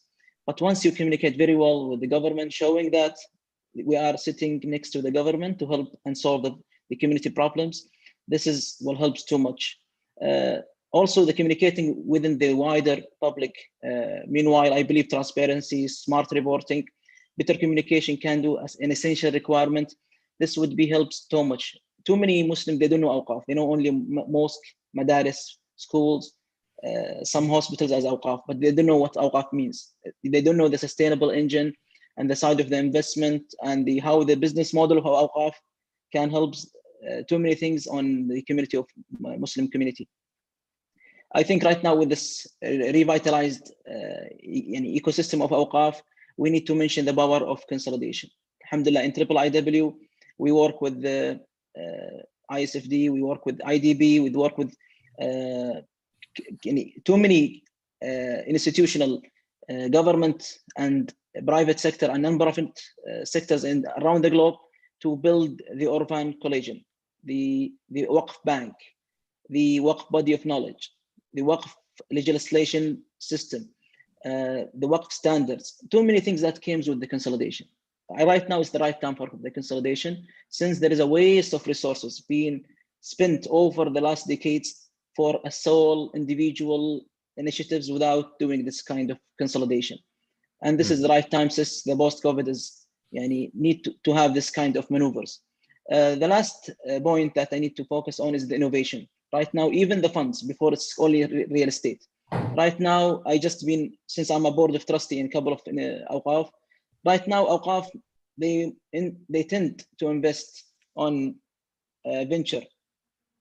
They tend to invest in private equity. They tend to invest in the prop tech, Waqf tech, travel tech, Hajj tech, too many things that Awqaf right now is open to invest on. And they understand this new language, especially in COVID. In COVID, the Awqaf in the holy places, they make zero profit. They can't make anything. They cannot help the beneficiaries. Since COVID is closing the tourism, they're closing the travels, they need to think and rethink about their own portfolios, building a smart portfolios, investing in, one example, the Awqaf in emerging countries right now is showing a better recovery after COVID than the leading or let's say the developed countries. Right now, why we don't invest on these emerging countries in Awqaf, on micro lending, in too many things that right now it's being conducted for Awqaf. Okay. Well, I would like to thank you for this. Time is running. Yeah. I want to go back to the rest of the panelists, mainly Mr. Faisal now, to give him a chance to answer this question. And so far we've said, corruption, lack of legal framework, lack of political interest, as Brother Shati said. But what else can we say, Mr. Faisal? Dr. Walid, if I could just, I think we've a lot of us have spoken about foundations, we've spoken about trusts, we've spoken about Waqf, and it was very interesting to hear Dr. Shati's comments around the ease of doing or delivering projects where actually there is no restriction or no waqf legislation in jurisdictions like that. If you allow me a few minutes, if I can just very quickly just go through the key concept, very broadly speaking, of a trust and a foundation, and then I'll try and bring it together into the waqf. Yes. That would be very helpful, yes. So I said the listeners will understand what we're talking about. So the concept of trust, it can be traced back to Roman law, but personal trust, 12th to 13th century. Essentially, Dr. Waleed, it's, as you know, it's a third-party fiduciary relationship. So you have the first party. The first party is the trustor or the settlor, the owner of the property. He transfers or settles the legal property into the trust to the second party. So this is where a lot of controversy is, because the legal ownership of the assets transfer to a trust. Now, from a waqf perspective also, the same thing happens. The waqif transfers the assets to the waqf. So, you know, it's not something that is new, even in the concept of a waqf. But you have the second party, which is the trustee, that takes the legal ownership of the trust assets. And then you have the beneficiaries, who are the third party, who benefit from the trust assets. It's created through a trust instrument or a deed. You know, the trustees can be, so the trustee, who is the legal owner of the assets, can be an institution, a corporate institution. This is quite an important point when I get to the supervision of this, of a trust. But you can have an individual person like Dr. Waleed, you can be a trustee, or you can have an institution like your law firm can become a trustee for the trust itself. A foundation, similarly, and you know, trusts are used for a wide range of uses across the globe, whether it's sukuk financing, whether it's just wakala arrangements, you know, these kind of trusts are used in those scenarios. So people are very aware of that, both in the secular but also Islamic world. Foundations, similarly on the foundation side, we would summarize a foundation as a hybrid of a trust and a company. Why? Because a foundation is a corporate body itself. It's a corporate entity itself, like a limited company, but it has no shareholders. You know, it can own properties, but it's for the benefit of specific beneficiaries, which I'm coming to. The foundation is governed by what we call a council, which is the equivalent to a board of directors in a company setup.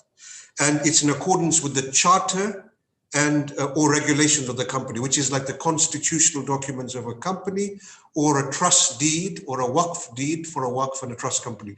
So I'm already highlighting some of these, you know, you can see the similarities immediately from a waqf trust founder. So, you know, like a foundation, you have a founder that provides or transfers properties to the foundation, and the foundation has specific objectives. This is very important from a foundation perspective.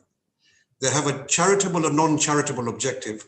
You know, a lot of foundations are created by family for private purposes, but you can create a foundation for charitable purposes. The minute you do that, you get the Charity Commission in countries like ours and the UK, for example, that come and start regulating this foundation. So you have to specify whether it's charitable, non-charitable, and then you have to specify the beneficiaries. So, you know, is it a class of beneficiaries? Is it specific beneficiaries, etc.? So, you know, now let me bring it back to the waqf.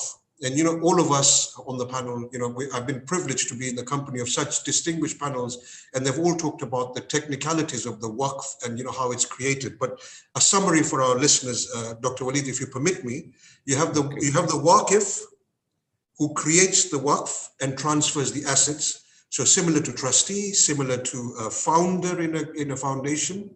And then you have the wazir who executes, who's appointed by the waqif, but who executes the objectives of the waqf and is responsible for the appropriation of the mawquf and the assets within the trust itself, or within the waqf itself. So you can see that whilst on the face of it, these are distinct concepts. You know, each waqf, trust, foundation are distinct concepts and very different to each other.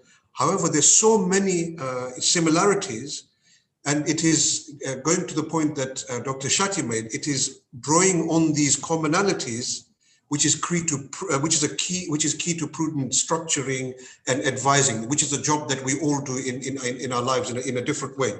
and just on the supervision point, and this has been addressed and raised by all of the panelists again. So supervision, from a trust and foundation perspective, for example, if you allow me to use my jurisdiction, and equally it would apply in the UK, you have supervision at a third party level. So the trust and the foundation would be supervised at a institutional level. So, if you have professional trustees and advisors involved in this structure, their institutions will be regulated by we have the Jersey Financial Services Commission, who would regulate the institutions involved. You then have the charity commissioner, who will supervise and regulate on the charity objectives of the foundation trust. And then each one of these, so then obviously, each one of these individuals will individually be regulated by the JFSA, Law Society, as you know, the lawyers and you have these various institutions that will do that. You'll have the Sharia supervision that is quite separate. You'll have the Sharia scholars, and this again goes back to the point about the deed itself that creates this waqf. Let's call it waqf, but I like what Dr. Chati said in terms of whether we should actually be calling, Dr. Anas said, whether we should be calling it a waqf at all. This is something that is for the benefit, or it's a concept that at the heart of it is for the benefit of society, as Dr. Magda said. So, if we can achieve that through a different structure, then why not? And, so you have the Sharia scholars that can be appointed through the waqf or trust deed or the council documentation for the foundation. And then you have Sharia supervision, whether it's internal, external. Same principles apply, whether it's a foundation, trust, waqf. It depends on what is the wishes of the trust, of the principle, of the settlor in the concept in the trust. Yes, settlor in the trust, the founder in the foundation, or the waqif in the waqf. Does he want Sharia supervised? And just one final point: in the trust and the foundation itself, you have an additional protection. So in the trust structure, you can have what is called a protector. This is an overseer within the structure of the trust that monitors the trustees and it monitors the council in the concept of the foundation. You have the guardian. So these are people that are in the waqf. In fact, the waqf doesn't have that. But in our foundation and trust legislation, we have people that the settlor or the founder can appoint third parties. So they can get people, for example, that the principal can say, Dr. Magda is going to be the protector of our trust or the guardian of our foundation. And we want her to ensure that the trustees and the council of the foundation is doing what it should be doing. And she has very wide powers to even replace trustees and council. So I think Mr. Faisal, that's very interesting, of course, and bringing the three different structures all together in a very kind of snapshot summary that's very helpful for our listeners and our audience. But I think the waqf structure is flexible enough to allow this protector role, if that is something that the waqf would like to have. But I won't debate this with you and the panelists.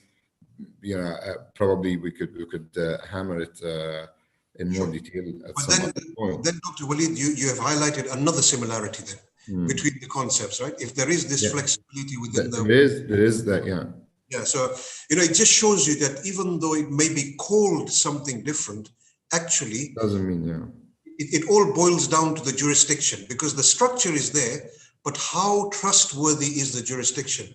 Dr. Shati said, he's delivering a project in Somalia, but he's doing it to Kenya for that reason. He says that when I go and do something in a jurisdiction where there is no waqf legislation, I'm actually delivering my project quicker and to more sensible and more expertise than I would in a country where I don't want to diminish the importance of the waqf. We are here to consolidate all these ideas and maybe plan for the future. But these are quite important points. Dr. Magda, we have a lot of questions coming in from our audience, and as a way to give back to give them a chance to ask the questions and to let them participate with us. I would like to pick one of those questions for you, if you don't mind. We have a question. It's how can we apply waqf in the fully capitalistic based economy while the waqf has just become a social safety net among Muslims, and the benefits of economics I'm just reading here largely come into capitalist box of money. This is from Swadiro. I don't know if the question is clear enough for you. Okay. Yeah, it is clear. Yeah. Yeah. How can we integrate waqf in a capitalist society, more or less? Okay. I believe that almost all our Muslim countries at the present times, we are following the capitalist system. But even though we are following the capitalist system, while through our study, through our research, I realized that still, people, they are apt, to create their own waqf. Of course, in terms of creating the waqf, in terms of immovable, at the present time, it is very, very difficult. Only in case of mosque or cemetery. Why? Because they cannot manage their own waqf. So that's why I realized, because of that, secular administration, it stopped, new founders from creating awqaf in the forms of immovable waqf properties. Whatever we are talking about, old or immovable waqf properties, it is the idle, it is the unproductive, whereby new initiative has been done to redevelop this one. But for the new one, we don't have. But regardless of this, we realize that the people, they are very smart. They come up with many cash waqf models. They put it in practice and it works, even though it is, within, the umbrella of the secular system. They call it waqf. Some of them, they call it endowment. Some of them, they call it foundation. Some of them, they call it waqf, so it succeeds. And as I mentioned, through our study, we realized the most successful cases, unfortunately to say, we realize it in a non-Muslim country or Muslim minority countries, such as Singapore. MashaAllah, they manage they really succeed, the Muslim minority there, to call it waqf. Because there is no intervention from the government, okay? And they just left, the administration to be decentralized, not centralized under the government. So it becomes, very good. New Zealand also, we have very, very, very good cases. India, mashallah, we have the Hamdar Waqf University, the Hamdar Waqf School, the Hamdar Waqf Hospital. It's very, very good examples, through the corporate waqf. So yeah, through cash waqf. There are ways to do this kind of integration, or at least to be able to adapt and build the waqf institution, let it really function and provide and achieve its goals in a capitalist society, even though this is not ideal. Yes, it can. I have a question. I have a question back again for you, Dr. Magda, if you have time, regarding cash waqf from the audience. But for Mr. Shati, we have a question on, there are a lot of our audience requested Mr. Shati to provide more information about the projects and initiatives that you are working on. But there's a specific question about how can we establish a university using waqf. I think this is basically one of the main examples of awqaf throughout the history of Islam. But do you want to say a word about this? Okay, thank you, Doctor. And you will excuse me after this intervention. I need to go because they started the other meeting. So sorry from now. Regarding now the question, as you know, today, if you go directly to the pure operation of the university and you finance the university, or let's just extrapolate it also to a hospital or to any other kind of asset, unfortunately, you do not control or have any say on the cash flow.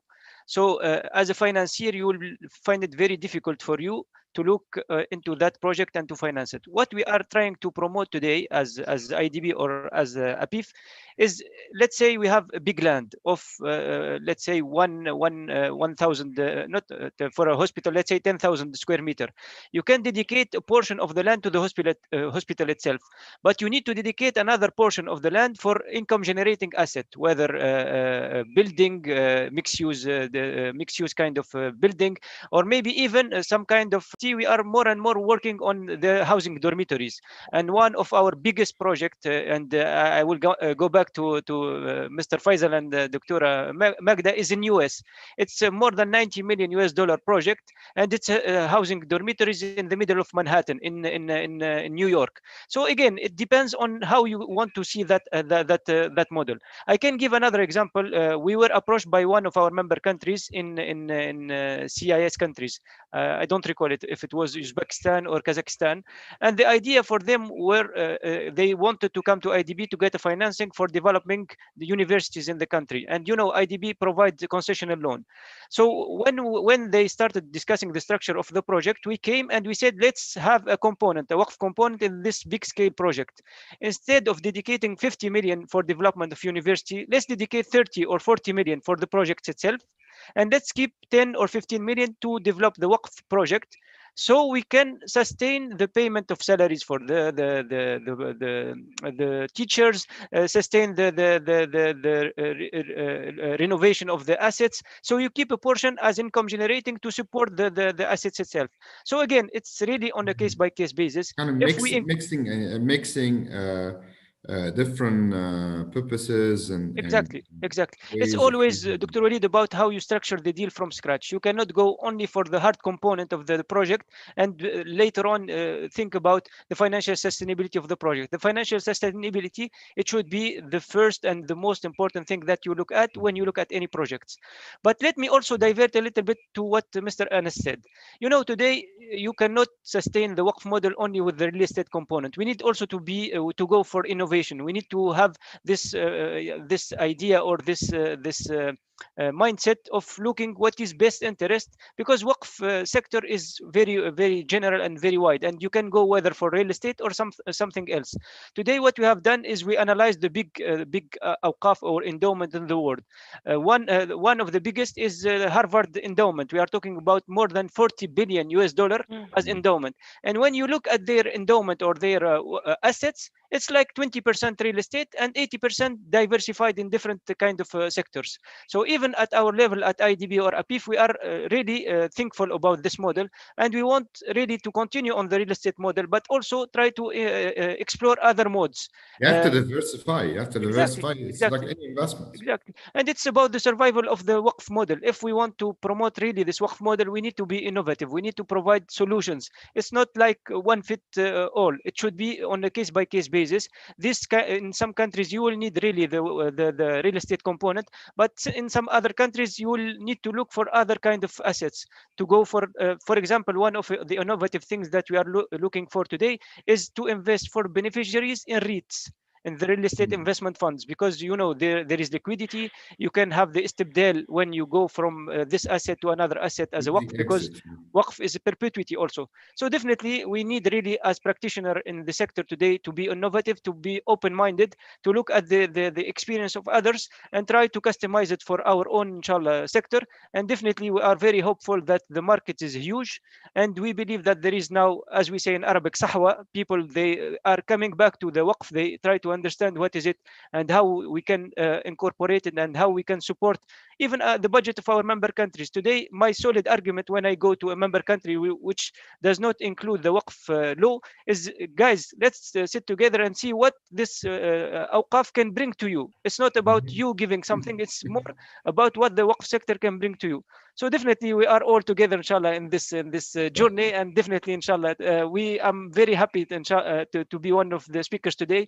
But really, we count on AAOIFI and inshallah other institutions to organize more and more, inshallah, of this event. More focus on Waqf, inshallah. Exactly. And Jazakallah khairan. Very good contribution. Good luck with your next meeting. Thank you so much. Really appreciate it, and all the best, inshallah. Jazakumullah khair. Thank you so much. Assalamu alaikum. Assalamu alaikum. Okay, so we have other questions, and there is a kind of a legal question which I think is very well fit for Mr. Faisal. But the question is from Mr. Muhammad Osama Wakil is about the beneficial ownership issue that always arise in Islamic finance structures in general, and conflicts between Waqf structures in general and tax regulations. You know, how do you deal with these issues, particularly in a jurisdiction like Jersey? Yeah, thank you very much, and a good question. People come to our jurisdiction, so let me answer the last question first, because we're a tax-neutral jurisdiction and we're essentially an international finance center. So we provide a platform, whether it's for families or institutions, to set up their structures and efficiently invest globally, whether it's in the UK, US, Europe. And the tax is usually driven by the investment that is being made. So let's use the example of you know, property, for example, in the UK. If a structure, you know, typically a trust structure or a foundation or just a corporate structure can be set up, and let's say it's the Waqf that wants to invest into the UK, essentially there will be tax implications on the investment side, because on the structuring side, as long as the structure is done you know, it's done obviously according to the wish of the settlor or the Waqif in the context of a Waqf, or the founder in the context of foundation, and the trust deed itself has structures in there to ensure that they fall within what is required from an, I don't want to get too technical, Dr. Walid, but economic substance and stuff like that play a very important part, as you know, in determining where where taxation is going to be due. So, you know, let's say all those requirements are met from a Jersey perspective, then you get a tax neutral platform to invest into, say, for example, UK. And then obviously the investments themselves, and this is what Dr. Shati touched on, would be subject to whatever regulation, including tax regulation, that will be in the UK. So, you know, the people, families, businesses look to mitigate tax risk, and this is where specialists come in. You know, we're an island of 113,000 people, but we have 14,000 people that work in the financial services sector. You know, we have, and yes, and we've been servicing clients from the Middle East, including from Egypt, you know, from Malaysia, you know, from Saudi, definitely, you know, it's where I lived. And you know, we've been working with clients to achieve and realize their global ambitions.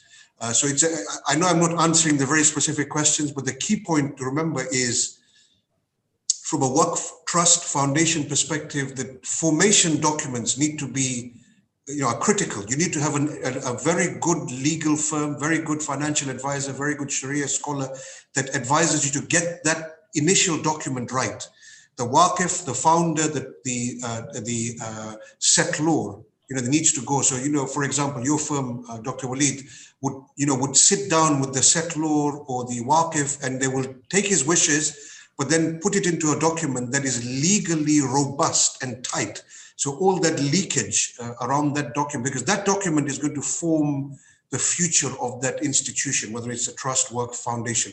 But then once you get there, once you have that in place, and in Jersey, we have a similar pool of, like I said, financial services advisors that can assist from a Jersey law perspective. But once you have that, then the investment that are done, these are always going to be subject to the jurisdictions where the investments are being made. So, you know, Dr. Shati and the Islamic Development Bank through APIF, when they're making an investment in Kenya, they will be subject to the laws of Kenya from that investment perspective, even the Waqf institution itself. So there's a journey. The journey starts with the Waqif, the settlor, the founder, but then it makes its way into the return side. You know, you have investment managers, Dr. Shati touched on that, Dr. Anas touched on that, you know, investment managers that are investing on behalf of the Waqf. That's another ball game altogether. You know, you need to make sure the investors are right. What are the KPIs? What are the, you know, what are the performance indicators that they're going to be judged by? And all this comes back to what Dr. Walid, you and your law firm would do, for example, in the start, when you're sitting down with the Waqif, when you're sitting down with the settlor, when you're sitting down with the founder. So I know I don't answer the specific questions, you know, it's for legal professionals that are professional in those jurisdictions to answer that, but I hope it gives you an idea of the roadmap. Yeah, absolutely. That before you choose your jurisdiction, you need to obviously consult with a law firm and a tax advisor to make sure you're choosing the right jurisdictions, even though if the trust itself is set up in a tax-free jurisdiction like Jersey.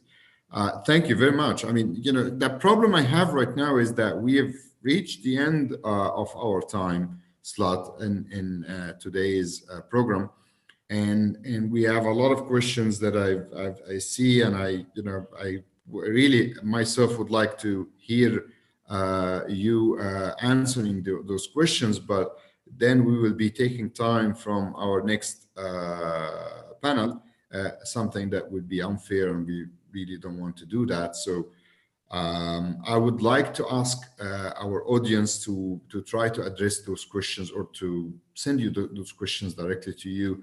A lot of the audience asked Dr. Magda to share her presentation in general with the audience. I think you could do that through the AAOIFI Secretariat.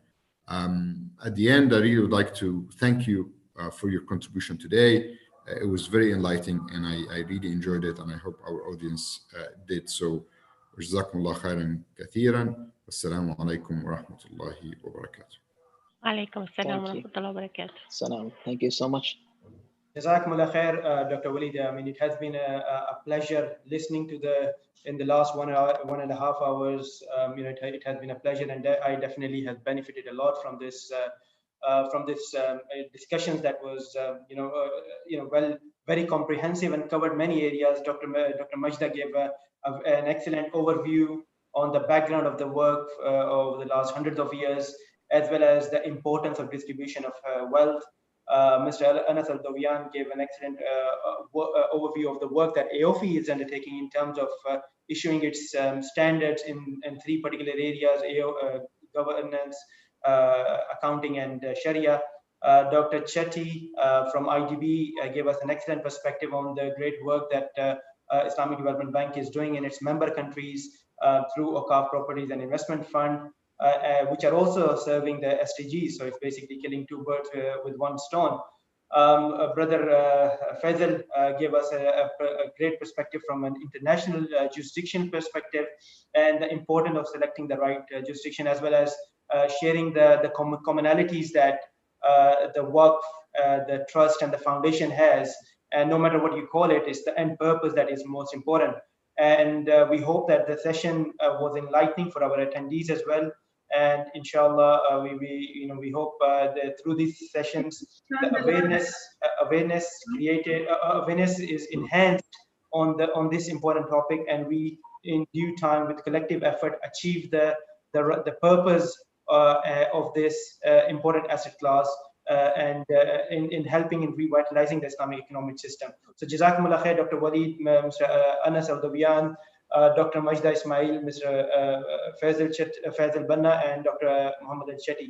Jazakumullah khair for your time and sharing the knowledge with us. Swiftly moving on, we are slightly behind time, and I'm very mindful of that. We do have a presentation on the impact of COVID-19 on the ratings of Islamic financial institutions, and it will be delivered by Ms. Sabine Salim, who is the CEO of Islamic International Rating Agency, which has offices now in Bahrain, Pakistan, and Turkey. She has over 2 decades of experience with financial institutions, carrying out the risk assessments of different financial institutions around the world.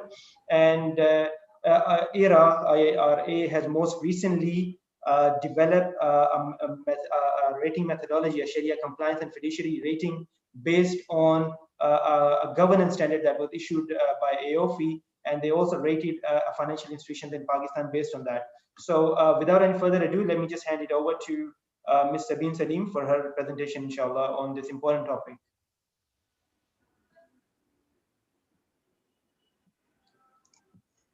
Ms. Sabine, are you with us? Yes, I'm with you. Thank you very much, Rizwan. Assalamu alaikum, everyone. Is my screen available to everyone? It is. Okay. All right. Thank you so much. So thank you very much for this opportunity to share my thoughts on this very temporally appropriate subject. The Islamic International Rating Agency, as you have briefly introduced, is basically a specialized rating agency for Islamic financial institutions and Sharia compliant issues, providing rating assessments both in terms of repayment risk as well as in terms of Sharia compliance and fiduciary risks. And we have mandates in about 16 countries, and we have regulatory recognition in a number of these countries where we are conducting these ratings. So I have organized my presentation in 3 key areas, which are, just a second, please.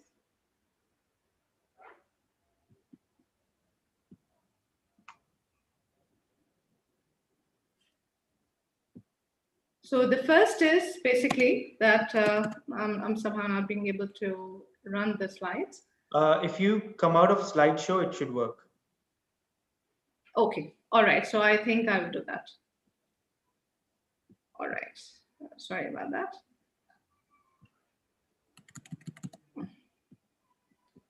Can you, yeah, okay, fine. So, am I still visible, brother?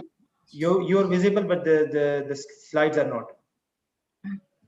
Okay, sorry about the sketch. Just screen share, please, and do it without the slideshow. Can you exit the slideshow, please?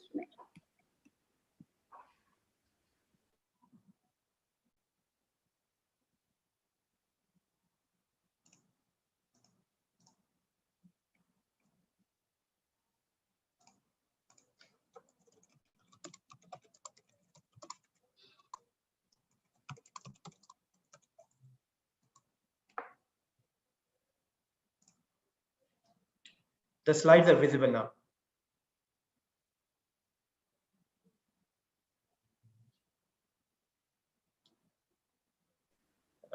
Okay, sorry. So I guess we can move on now. Firstly, I want to basically focus on 3 areas. Firstly, how IFIs, and we're going to talk about a little bit about banks and Takaful, because I think Takaful is an often overlooked area in absorbing macro shocks. So I've just gone a little bit further from yesterday's discussion, which was very insightful about the effect of the pandemic on the IFIs. I just need to go further back, because to be able to understand ratings, really, we need to think of it as an integrated view of risk. It's really not an isolated assessment of any single institution. It is actually as integrated an assessment as the concept of risk itself. So it basically takes from social risk, from the system's risk as a whole, from the sovereign risk, and adds it on to basically come up with a rating. So ratings is really not just a standalone sort of view. So basically, we're going to look at the role of IFIs and what makes these IFIs vulnerable in the first place in their role of stabilizing the economy. And then we're going to just very briefly look at, because this has already been discussed, a little bit on the policy responses to channel the role of IFIs in stabilizing the economy and therefore the impact on IFIs. And from there, we're going to build on the impact that all of this is going to have on the IFIs. We want to see whether or not this time around also the participative nature of Islamic finance will help Islamic banking system in some way, or also, as you very rightly said, that there is if you look at the present theme of these times, both due to emerging concerns for climate change as well as the depletion of the environment and emerging health vulnerabilities arising as an outcome, I've tried to encapsulate the response of rating agencies to SDGs and how the Sharia compliant finance, how it is interconnected with Sharia compliant finance, both as part of credit ratings as well as specialized assessments which are being conducted. And just briefly, some consideration to the efforts of IRA in addressing these emerging concerns through continuous change in its methodologies. So just briefly, in the role of IFIs in absorbing macro shocks. Obviously, IFIs are very stringently regulated entities, and the role is basically to mobilize savings and provide essential finance to the economy. which in turn has a stabilizing effect in times of economic stress. So in these present times, it is really vital to put money in the hands of corporates to pay off suppliers, to pay off employees, limit unemployment, prevent bankruptcies, support downstream SMEs. This is really the bedrock of any economies. But in these unprecedented times, this comes at a cost. And therefore, and that is where I'm making the link, that this is where you will see an impact on the ratings. This obviously has an impact on the health of the IFIs, and in turn, this has an impact on ratings. So the Kafil companies also, similarly, we don't want to forget them. Their role is to distribute and redistribute unexpected losses through their function of takaful and re-takaful. They are very large asset managers providing liquidity to capital markets. And they also play a very major role through credit insurance and supported in these times, supporting the affected public through provision of essential health cover to the general population. So this is basically, but an important thing right now, I think one of the biggest challenges that we have in the OIC countries that the regulators are faced with is that if you look at the slide here, we see that the penetration of banking and takaful is actually quite weak in most OIC countries. If you look at some of the where financial systems are the largest and the most developed, if you compare generally, apart from perhaps to a certain extent Malaysia, most countries are really, there's a lot of catching up to do in terms of penetration of banking and takaful. And this is very important because these economic pillars, then if the penetration is not strong enough, then it will not be able to control any spillover effects or meaningfully protect the economy from any unplanned effects of something like a pandemic or any other crisis that comes into economies. So the protective role is minimized, the ability to protect is minimized. So this is, I believe, in the medium or even the long term, perhaps, because this is not something that can happen in a very short term.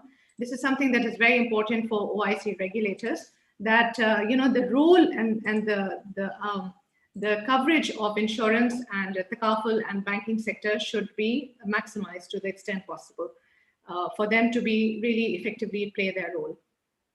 Nevertheless, significant policy actions have been taken by central banks and to contain the impact of COVID, which can broadly be classified in three main categories. As I have them here, we have monetary policy and quantitative easing, and then there are certain prudential steps that have been taken. And borrower assistance is something that has been universally done by most regulators in almost all countries, not just the OIC, but also other countries. So these are basically the three steps, and they all have their own implications. To ensure the supply of finance, central banks have resorted to taking a number of steps, including cutting policy rates. And we have seen this happening even in the face of supply shock driven inflation. So even where inflation is raging on the one side, central banks have basically cut policy rates just to make sure that the supply of credit continues, supply of finance continues in the economy. Then we have seen higher rates on excess reserves, basically trying to put pressure on banks to make sure that they are invested in the economies or they increase investment in the economies. In some cases, these punitive measures have even been rather extreme, and then they have their own potential to create systemic disruption. But when taken in moderation, this, along with liquidity support that a lot of central banks have granted through refinancing facilities and cutting policy rates, I think has been instrumental in allowing the economies to function. When we go on and we look at prudential regulations, these have yielded mixed results. We're talking about the disclosure holidays, we're talking about release of capital and liquidity requirements. These help sustain confidence in the financial system, which is obviously an integral element of stability in the economy, but its usefulness really is directly linked with the health of the banking system itself. If the system is deemed to be vulnerable, if it's deemed to be fragile, then its ability to, this loss of transparency is not going to be very helpful. So we've seen these requirements, these steps being taken, and we've seen this universal policy of giving borrowers assistance for maybe up to 3 months in some countries, up to a year in some countries, Sometimes it is selective for some kind of borrowers, only under stress. Sometimes it's universal. And this has been instrumental in cutting, perhaps preventing the flow of bankruptcies.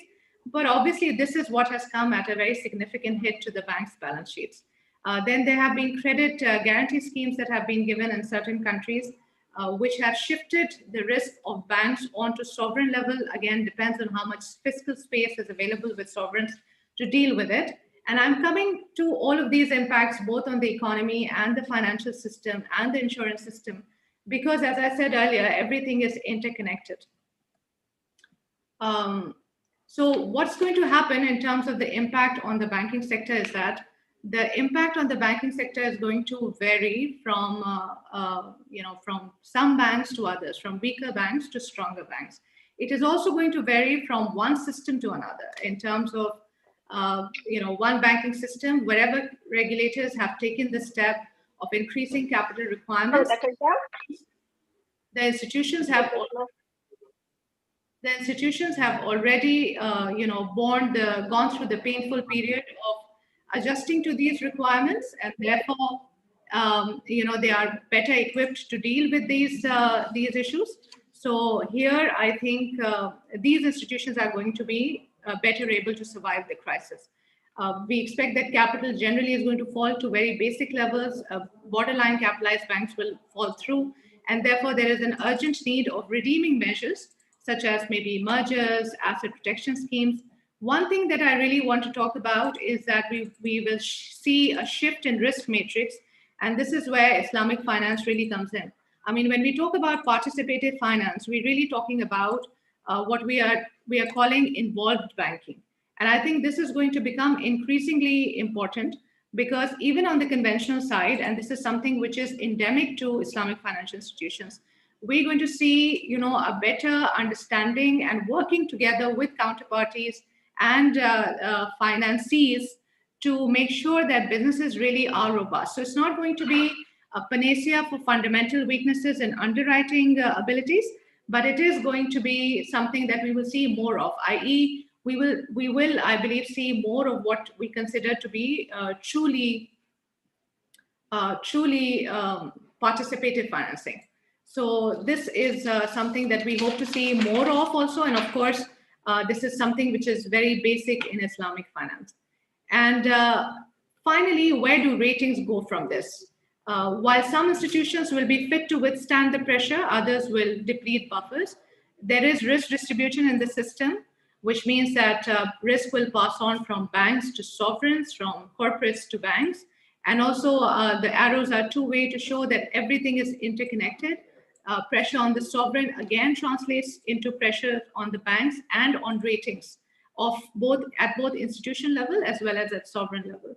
So we do see that there is a buildup of risk in the corporate and SME segment, where banking and takaful penetration is limited. Risks facing the banks will be harder to predict and plan. Therefore, we expect deeper and more meaningful involvement, as I said, with the financee. It will be necessary. And once again, the benefits of participative finance will help buffer the risks to institutions. So we will see, inshallah, more of involved banking. Further, an integrated approach, as Dr. Rizwan also mentioned earlier, we are looking at an integrated approach to finance, which enables social uplift, economic empowerment, and equitable finance. This will be the way forward for financial systems. And rating agencies will and already are increasingly compounding an institution's social imprint into their approach towards credit assessment, in addition to providing specialized assessment for institutional roles and commitment towards social responsibility. So given the inherent relationship between social finance and Sharia-compliant finance, we believe that IRA's fiduciary ratings are becoming increasingly sensitive to the role of institutions in responsible finance. And this is an integral part of even financial risk in credit evaluations. We just talked about the IRA's Sharia compliance and fiduciary ratings, which was launched under AAOIFI's GSIFI 10, a standard of the same name, Sharia compliance and fiduciary ratings, and which is a collaborative effort between the two organizations, as well as, of course, participation of some very well-noted minds in the industry. And this increasingly looks for meaningful participation in financing and aspects of ethical finance, which is geared for geared for significant growth in years to come, and particularly for Islamic finance. So we see basically these key developments, that whereas there is generally downward pressure, we believe that there will be recovery as uncertainty reduces, and we expect to see a greater emphasis on involved banking, i.e. it is truly participative. And also a very important part would be an increasing focus on institutional values, which will basically be about, of course, Sharia compliance in totality. It is all encompassing. It checks for adherence to values embedded in Sharia, which is all your SDGs, and also specifically SDG-driven targets, which institutions will be pursuing. So I think that we see a greater transition of institutions, Islamic finance, and on the conventional side as well, towards social finance. And we feel that this is also something which is the need of the hour. So conceptually, theoretically, in principle, Islamic financial institutions are well geared for this. Basically, whether they have the wherewithal to move forward in this direction is a key question, which I've tried to answer. Wherever banking systems and takaful systems are very well developed and the regulatory frameworks are strong enough to have ensured that the institutions are strong, there the task will be easier and institutions will have a better toolkit to survive. And generally speaking, this is something that OIC regulators need to keep their minds set on going forward to enable long-term protection of systems and institutions. Thank you very much. I will be available to take any questions if there are any.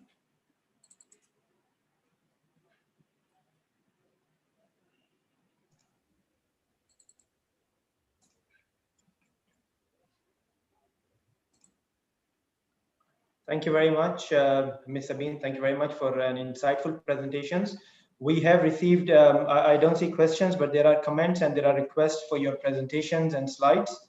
So inshallah, we'll make them available on AAOIFI website together with all other presentations and slides after the conference, inshallah. So let me just thank you, in the interest of time, let me just thank you for being with us and sharing this, this excellent presentation with us.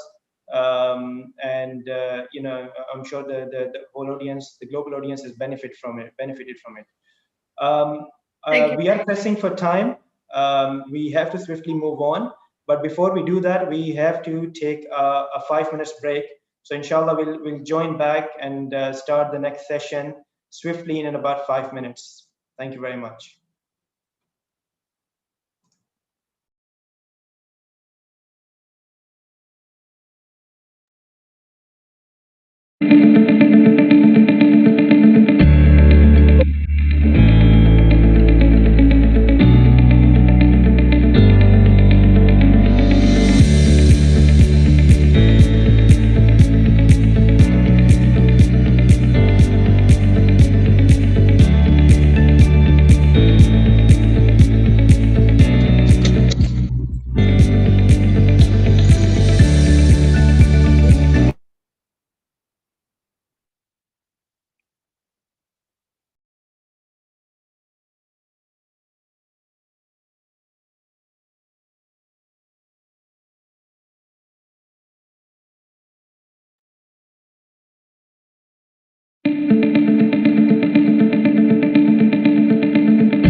لأن جسرا من الثقة والوفاء يربط فيما بيننا، نحرص على أن نكون نعم الصديق لك. لأن أحلامك تهمنا، نسير معك على درب النجاح. لأن الصديق يدعم ويساند صديقه، نقف إلى جانبك دائما. لأنك اخترت طريق التميز، حرصنا على أن نصمم لك مزايا تستحقها. لأنك تواكب مستجدات العصر، نوفر لك أحدث الخدمات في الجبال الشامخة والسهول الساحرة والشواطئ الذهبية. مهما تعددت ظروفك نمد لك يد العون أينما كنت. مصرف الجمهورية، المصرف الصديق.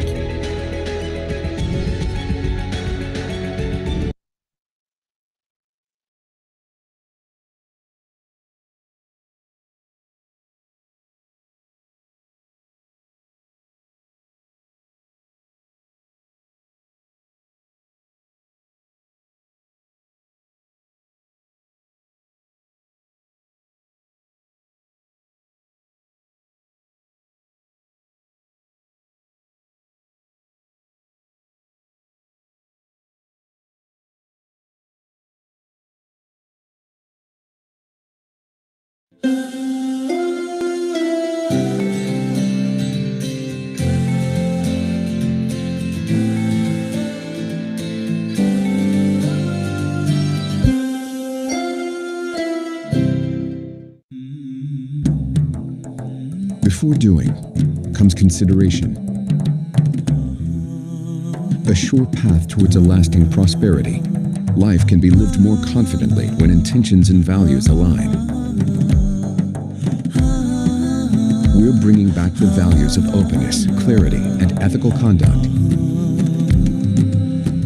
so that you can be at peace with the choices you make.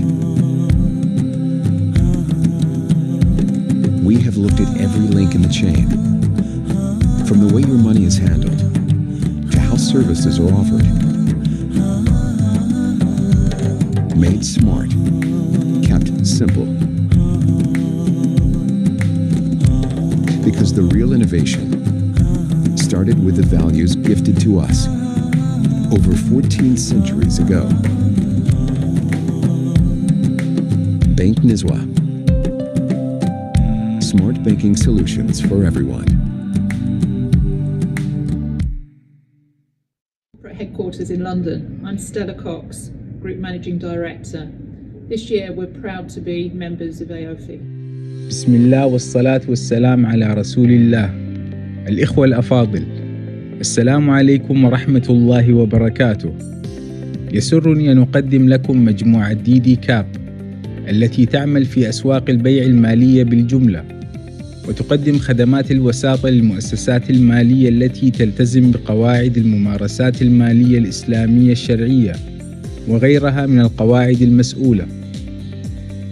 يتم تعزيز التزام دي كاب بالإجراءات المستدامة والمسؤولة عبر بيئة شركتنا ذات البنية التحتية وعروض الأعمال والمشاركة مع الأطراف الثلاثة وجميع خدماتنا. هدفنا هو نشر الوعي من خلال تعزيز الممارسة المسؤولة ضمن أعمالنا. تقوم دي كاب بدعم جميع أعمال التمويل الإسلامي الشرعي من خلال منصة خدمات التجارة الآلية التي تسمى إيثوس AFP. كما تقوم دي كاب بربط السوق المالية الإسلامية العالمية بمسؤولية.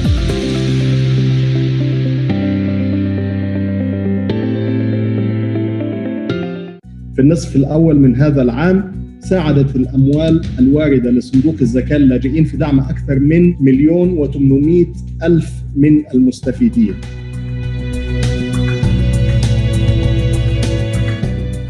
لا يسعنا إلا أن ندعو من قدموا زكواتهم إلى المفوضية ومن يفكر في التقديم أن لا ضير عليهم، بل نشجعهم وندعوهم ونحثهم. تشكل هذه المساعدات شريان الحياة لهذه الأسر، خاصة تلك التي تعيلها نساء بمفردهن. من الأكيد أن النسبة العالية لهؤلاء اللاجئين هم في العالم الإسلامي. ندعو المحسنين في كل مكان إلى أن يضيفوا إلى زكواتهم ما تجود به أنفسهم لكي يكونوا عونا لهؤلاء.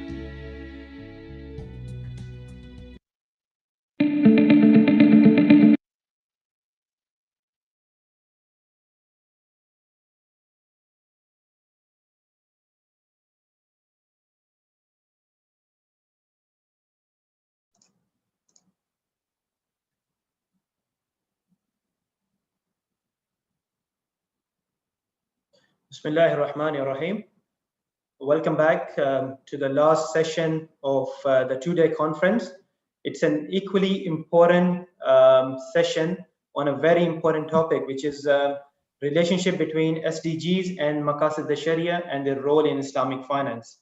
This session aims to identify the link between Islamic finance, its principles, its values with the Sustainable Development Goals. To moderate the session, we have Mr. Suhaib Umar, Advisor, Islamic Financial Services Development at the Central Bank of Bahrain. We have Dr. Jamila Mahmood, Special Advisor to the Prime Minister of Malaysia. Dr. Ali Adnan Ibrahim, Head of Social Finance and Social and Sustainable Finance at Al Baraka Banking Group. We have Mr. Ashraf Juma Ali, Regional Head of Sharia Advisory and Governance at CMB Islamic Malaysia. And we have Dr. Saad Bakali, Islamic Finance and Sharia Specialist, as well as a GCC regulator. Thank you very much. And my apologies to the moderator and panelists for the unexpected delay from our end. Inshallah, the session is yours, Brother Suhaib.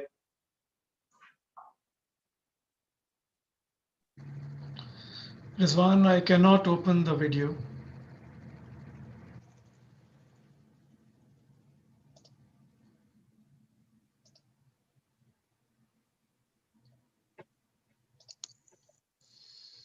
Okay, thank you for allowing me to open the video and having my face shown. Ladies and gentlemen, Assalamu alaikum and good morning, good afternoon, or good evening, depending on where you are. Thank you very much, AAOIFI, for giving me this absolute pleasure to be part of this conference once again. And thank you to our worthy panelists. We have a diverse set of people today to address the topic of relationship between SDGs and Maqasid al-Sharia and their role in Islamic finance. We are actually covering the topic from various different angles because the panelists include a regulator, Sharia people, sustainability experts, government. So hopefully we will try to do justice to the topic. Let me very quickly introduce myself first. I'm Suhaib Umar. I'm an advisor, Islamic Financial Services Development at the Central Bank of Bahrain. For the last 7 years, I'm with the CBB. I'm also on the board of AAOIFI Governance and Ethics board. Coming to the topic, but before that, just a couple of housekeeping issues. A very warm welcome to my worthy panelists.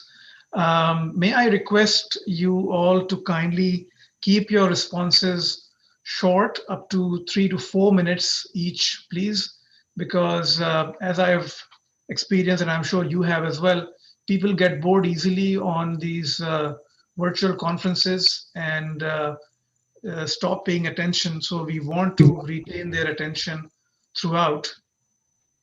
And therefore, my request to you to keep your responses short and sweet. And inshallah, we will be able to incorporate a number of questions, not only from me, but also from the audiences. As I was seeing in earlier sessions, people have enthusiastically contributed their questions to the Q&A chat, and I would encourage them to kindly continue to do so. I want to also give a special thanks to people joining from the US and other faraway places. I'm told that there are some people who had to wake up at 3 a.m. in the night to join the conference. So a very warm welcome to them and special thanks to them also. Now coming to the topic, let me just take the liberty to briefly introduce the topic, and then I will start posing questions to our various panelists.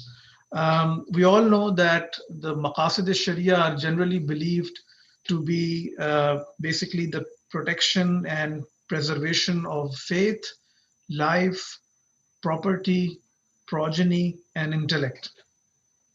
And when we look at the other side of the equation, which is the SDGs, the United Nations Sustainable Development Goals, they were born at the United Nations Conference on Sustainable Development in 2012. And the objective was to produce a set of universal goals that meet the urgent environmental, political, and economic challenges facing the world. They came into force on 1st of January 2016, and they are scheduled to be achieved by 2030. Of course, the pandemic has have a setback to the achievement of these goals. They are basically a blueprint to achieve a better and more sustainable future for all. And they address the global challenges that we face, including poverty, inequality, climate change, environmental degradation, peace and justice, and more. There are a total of 17 SDGs, and there is a great deal of common ground between the SDGs and what Islamic Sharia wants. And at times, there appears to be a perfect congruence. I'll give you a few examples. So for example, goal number 1 is about no poverty by 2030. And specifically, it says that there should be social protection systems and measures for all, including floors. Now, obviously, they're talking about social security. And I would argue that it corresponds to the system of honorariums that was started by the first Caliph Abu Bakr and continued by succeeding caliphs. The same goal talks about ensuring that all men and women, in particular the poor and the vulnerable, have equal rights to economic resources. And again, here, I would say it corresponds to the equality of rights and opportunities in Islam, not necessarily of wealth and income. The second goal is about zero hunger. And this corresponds to the second Caliph Umar's statement that even if a dog dies of hunger on the banks of the Euphrates River, then he will be held accountable for it. The fourth goal is about quality education. It states that all girls and boys complete free, equitable, and quality primary and secondary education. This corresponds to the hadith among many in Ibn Majah that seeking knowledge is mandatory for every Muslim man and woman. The fifth goal is about gender equality, undertaking reforms to give women equal rights to economic resources as well as access to ownership and control over land and other forms of property, financial resources, inheritance, and natural resources. Now, these rights have been available to Muslim women for the last 14 centuries, although the implementation may vary across nations and cultures. As opposed to that, the right to vote came to the European women in the 20th century, early 20th century. Goal number 12 is responsible consumption and production.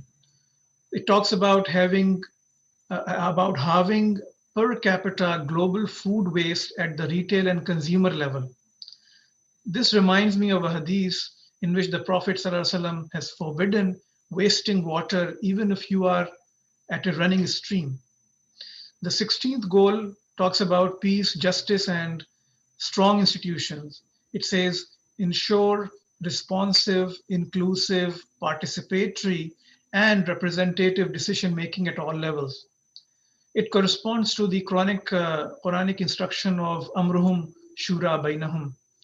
Goal number 17 is about partnerships for goals, which corresponds to the Quranic instruction of وَتَعَاوَنُوا عَلَى الْبِرِّ وَالتَّقْوَى وَلَا تَعَاوَنُوا عَلَى الْإِثْمِ وَالْعُدْوَانِ. There are some areas within the SDGs where there could be scholarly difference of opinion on whether to accept them as is, or a more nuanced stance would be more appropriate as per Sharia. For example, the third goal is about good health and well-being. It says that one has to ensure universal access to sexual and reproductive healthcare services. Now, such universal access to married men and women is understandable, but unhindered access by teenagers of contraceptives has been questioned even in some non-Muslim societies. Goal number 5 is about gender equality, ensure women's full and effective participation and equal opportunities for leadership at all levels of decision-making in political, economic, and public life. Now, conceptually, it's fine, but the practical manifestation of women's full participation in all spheres of life may be subject to difference of opinion across cultures. For example, whether a gender quota is appropriate to improve women's participation in politics. So much about the background and where, from a layman's perspective, the SDGs and the Maqasid al-Sharia have congruence. But my first question would be a rather basic one, and it would be to our two Sharia experts, Dr. Saad Baqali, who works for the Higher Sharia Authority of the UAE Central Bank, and also to my good friend, Mr. Ashraf Jumali. And my question to you is, do you think there is any need to expand the Maqasid al-Sharia from the current list of 5, or they sufficiently encompass the contemporary requirements? For example, the establishment of justice and elimination of zulm is considered to be the primary purpose of Sharia. As we know, Inna Allah ya'muru bil adli wal ihsan. Yet we do not see an explicit mention of this in the Maqasid al-Sharia as laid out by Shatibi and others. Should we assume that it is implicit in the Maqasid, or should it be mentioned explicitly? And similarly, is sustainable development or scientific research, are these parts of Maqasid Sharia, or should there be inclusion by other scholars into this?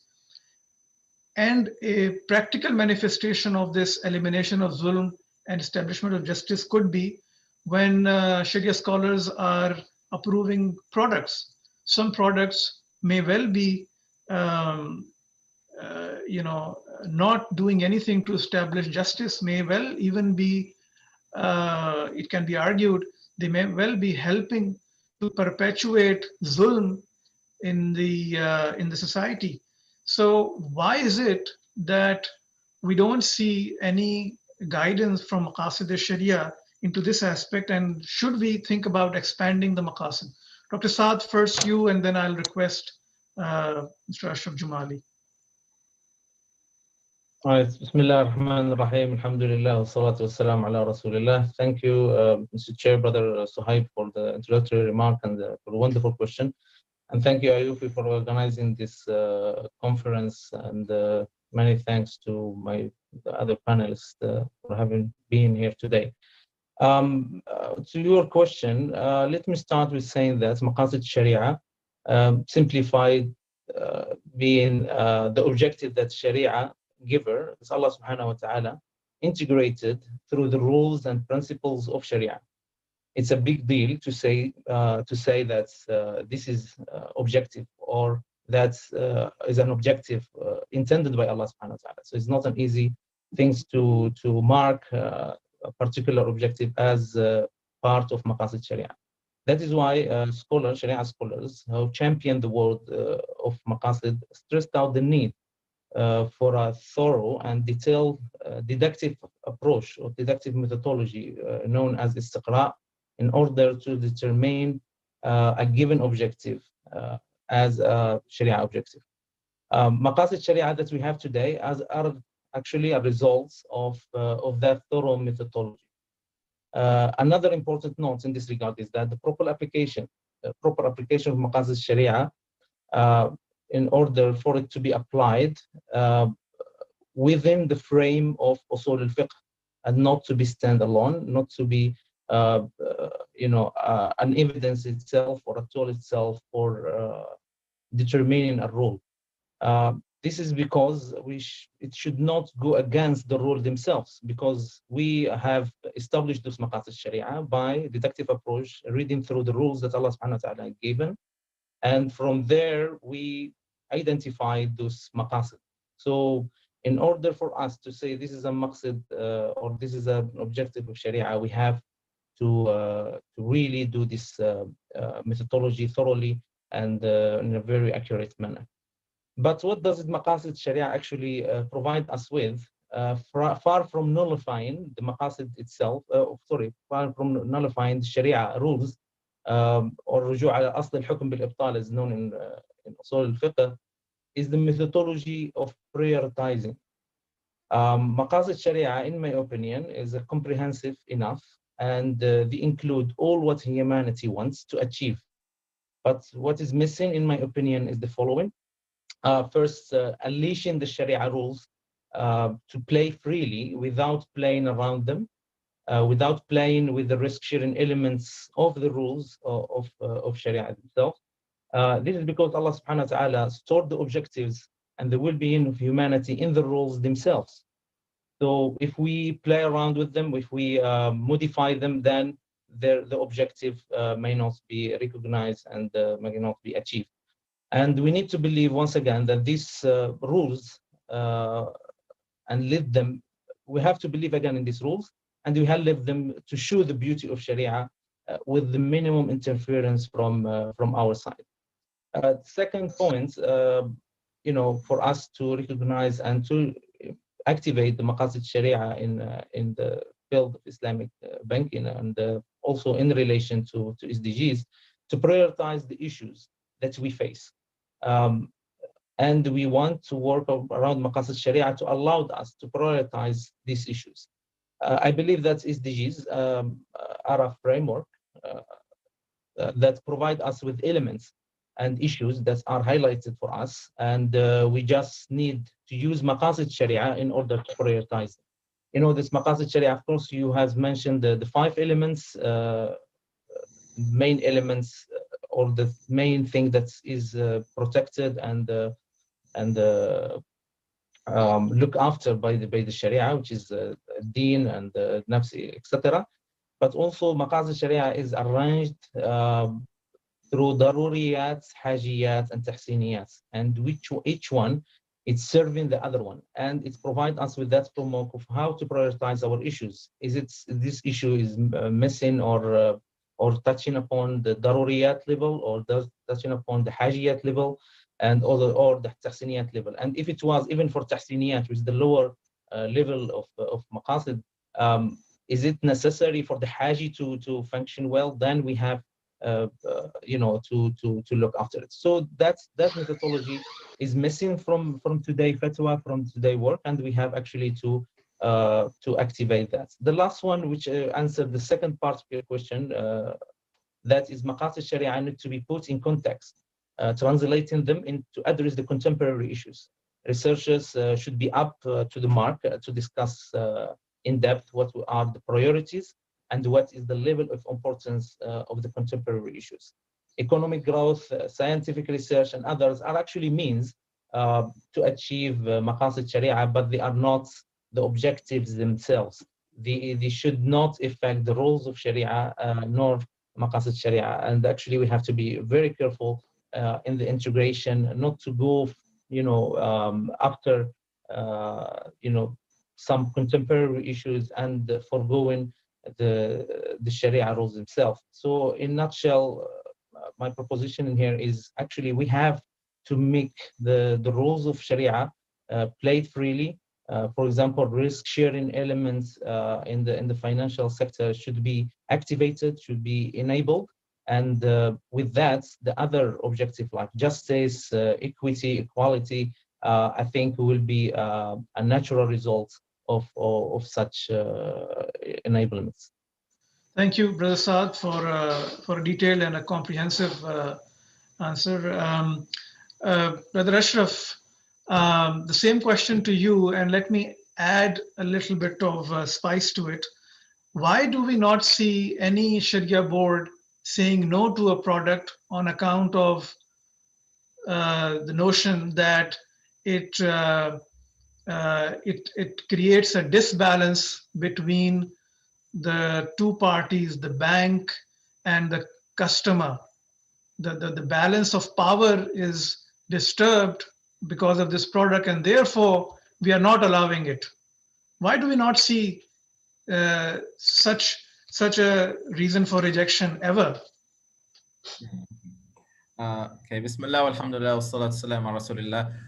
Thank you very much, barakallahu feekum. I think it's very difficult to speak after Dr. Saad, mashallah, tabarakallah, because he gave a very, very comprehensive and scholarly response. I want to basically address this by taking a step back to the foundation of Sharia, which is Usul al-Din. And I think typically we always talk about Sharia, but when I was in here at CIMB, we had to sort of develop a framework for what we call positive impact. So we needed to answer the question from an Islamic perspective: why should we really go above and beyond? Why should we do SDGs? Why should we? Why? Right? And so the philosophy that we sort of developed, taking from sort of an Islamic inspiration, is that, you know, why do we follow Sharia as human beings, as Muslims? Well, I mean, it's because Allah created us and we owe a debt to Him, right? Because He gave us everything and He is sustaining us in every moment. And so we obey His commands. So what about a corporation? A corporation, you know, what created, if you will, this corporation? And the corporation is a creation of society. It's a creation of society. So therefore, and especially financial institutions, they would only exist with all of the support of the government, whether it's deposit insurance, whether it's fiat currency, so on and so forth, and the various systems. So the philosophy that we came to is that we owe a debt to society. We owe a debt to society. So for allowing banks and institutions, financial institutions, to exist. Okay, the next step, from an Islamic perspective, when we talk about the obligations, we have two kinds of obligations: fard ayn, fard kifaya, right? Individual obligations and collective obligations. The individual obligations of financial institution are basically two or three. One, it cannot do anything haram, right? Clear-cut haram. And that's where we talk about Sharia compliance. It must also be financially stable because it is entrusted with the money of people, and it should also provide a reasonable return for its investors and shareholders. Three, right? It should not cause any harm, which also falls into the haram category, but that's where you get into ESG and environmental and social screening. And this issue of harm. I do believe that if any Sharia institution, Sharia board is aware that any particular product will cause harm, generally speaking, they will not support it. And there was a case that I heard about in the Sudan Central Bank. And basically it's an interesting case where a bank wanted to provide financing for health, for operations, for health, surgeries and various, medical operations. And, whether it's using ijara or tawarruq or whatever, but when it went to the Sudanese Central Bank, and I don't know whether they still are maintaining this fatwa, they rejected it. And the reason why is they said that currently in our society, people come together and they cover these issues collectively, without interest, right? They don't charge people for this. If someone is in difficulty, they don't have enough money, they come together to cover it.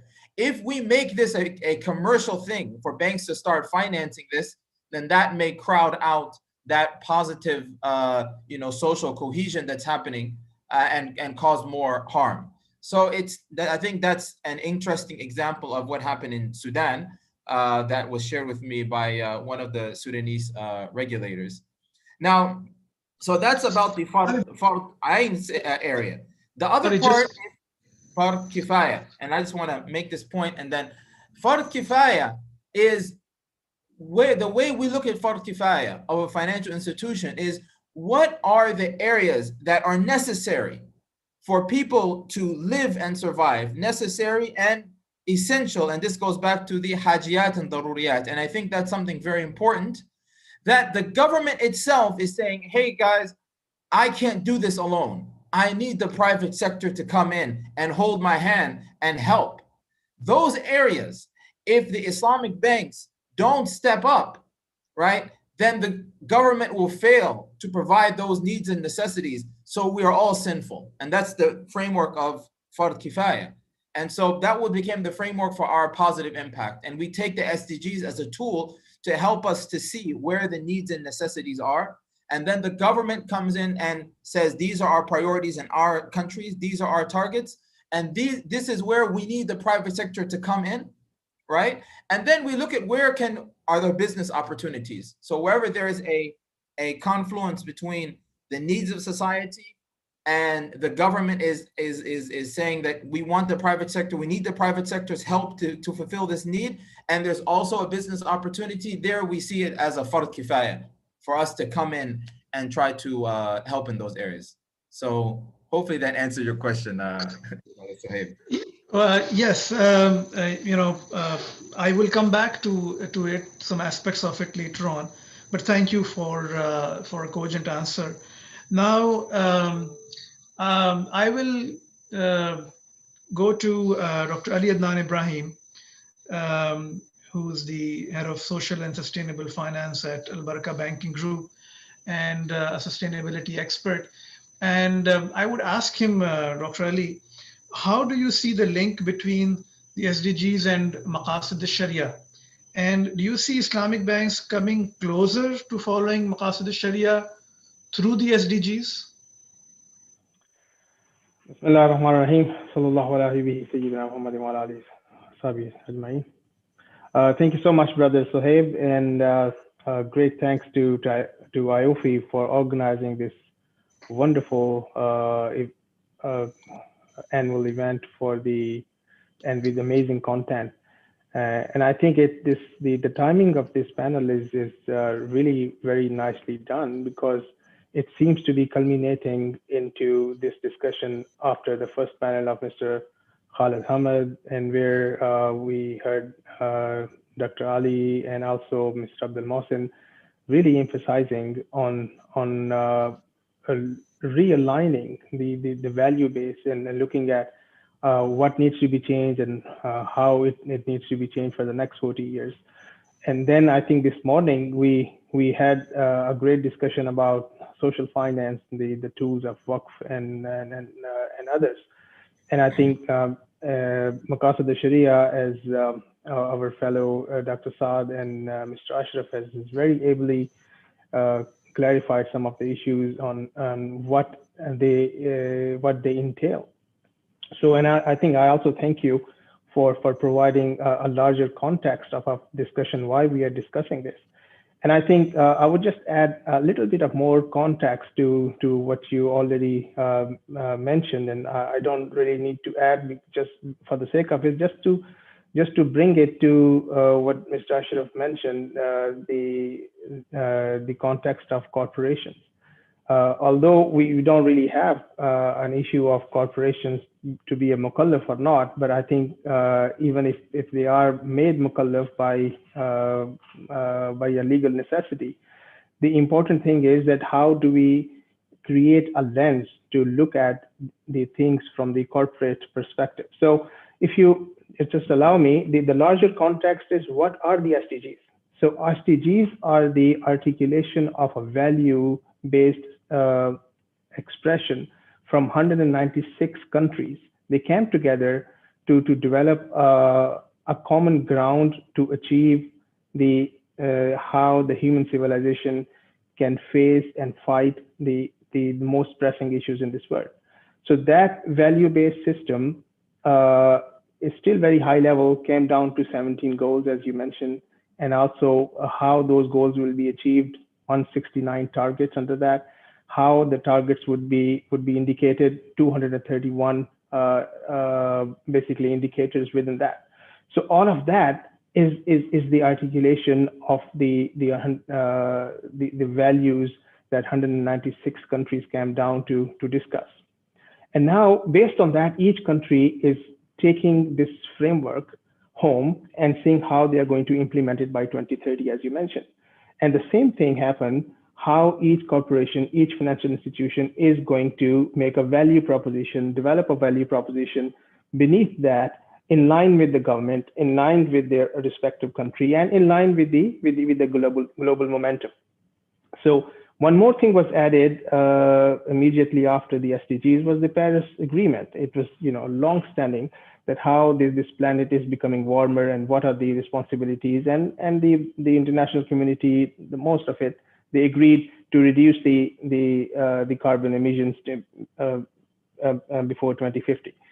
So the Paris alignment became an additional feature of that. So as a result, what we have is a sustainability framework. What we have is an impact framework, which in fact then being reinforced by the reporting and disclosure frameworks, and then also impact measurement frameworks. So all of that, it is seems to be looking like a transformation plan.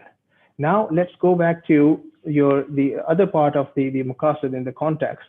Now, being a student of Islamic law, I have not really seen any person who has not been fascinated by the discussion of maqasid and Rasul al-Fiqh. And I think it is so fascinating and is so timely in every time and age that it has attracted the best of the scholars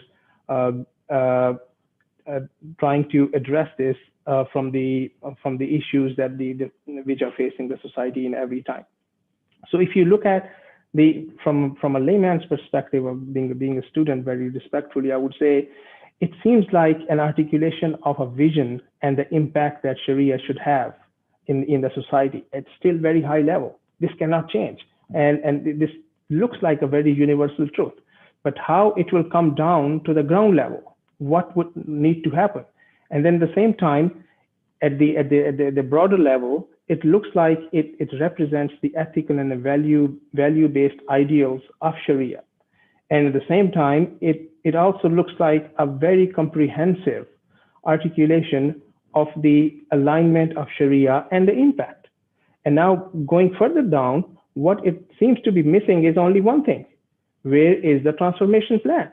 Because there is no disagreement about all the 5 objectives. And I'm sure you have already seen how Mr. Umar Chapra has gone into defining more and more of that, creating the grid of various other aligned themes to go into the 5 objectives.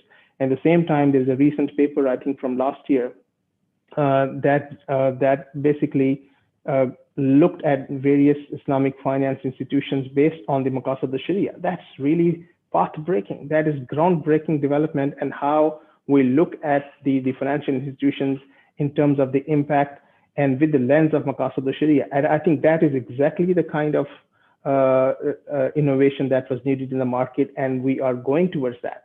But what is more needed is, I think perhaps we can talk more about that, the maqasid transformation later.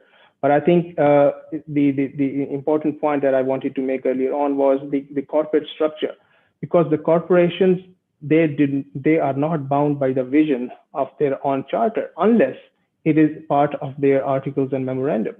They are not really bound by the corporate vision or anything external unless it is approved by their board of directors. So how do we bring maqasid into that corporate structure? I think that is part of the discussion that we need to have in terms of the maqasid transformation. So we'll stop now, and we'll look forward to discussing that further. Thank you, Dr. Ali. I think you make a pertinent point that how to incorporate those maqasid into the charter of the corporation is an important point. Just this morning, I was reading an article by Martin Wolf, the prominent economist of FT, where he argued that in 1970, when Milton Friedman wrote his important and path-breaking article about what is the main social responsibility of a corporation, it is to increase its profits, to maximize its profit. And he argues that I was a believer in this, but now I realize I was wrong, and Milton Friedman was wrong. So I think it comes back to partly what was mentioned by Brother Ashraf, that the corporation is a social construct, and therefore the society cannot be alienated from the business and vice versa. Coming to this point, I'll ask Dr. Jamila Mahmood, who is a special advisor to the Prime Minister of Malaysia and has extensive experience in crisis management. Before I come to the crisis management part, which is another dimension, I would like to ask her what, in her opinion, is the respective responsibility of the state, the institution, and the individual when it comes to fulfilling the Maqasid al-Sharia and fulfilling the SDGs? What is the distribution of responsibilities here, and specifically from the state perspective? Bismillahirrahmanirrahim. Assalamu alaikum wa rahmatullahi wa barakatuh. Thank you very much for having me on this panel. I will first of all say that I'm not an Islamic finance or an Islamic scholar, but I'm really a practitioner who's on the ground. So I want to really thank Brother Ashraf, who says banks should owe a debt to society, and to Dr. Ali, who talks really about what is it that is impact on the ground. I think this is where I come from. I think in terms of Maqasid Sharia, we know that the essentials of Maqasid Sharia is really around the preservations of essentials of human well-being, around those 5 parameters. But I think that, it is expressed in a way that may actually be quite abstract for many people who are not scholars. I think the first thing I would say at the individual level, right down, at society level, how do we simplify and how do we educate, whether it's Muslims or non-Muslims, on really the importance of the Maqasid Sharia in the most simplistic terms that they can actually understand, but also apply to their everyday life. And I think this is, I would say, the basic foundation, that the real appreciation of Maqasid Sharia, and how in everything that you do every day, you think about these principles, you think about how you apply it to your everyday life. And I think that is a very good and important starting point. At the state and institutional level, obviously it has to do with building policies and systems that actually uphold Maqasid Sharia, whether it is in terms of the government, the fiscal regulations, the state banks, central banks, and so on and so forth. And when you look at the Maqasid Sharia, and if I may, Brother Sohaib, I know that you wanted to ask me a question about COVID, so I'm going to come to it immediately now because it's linked.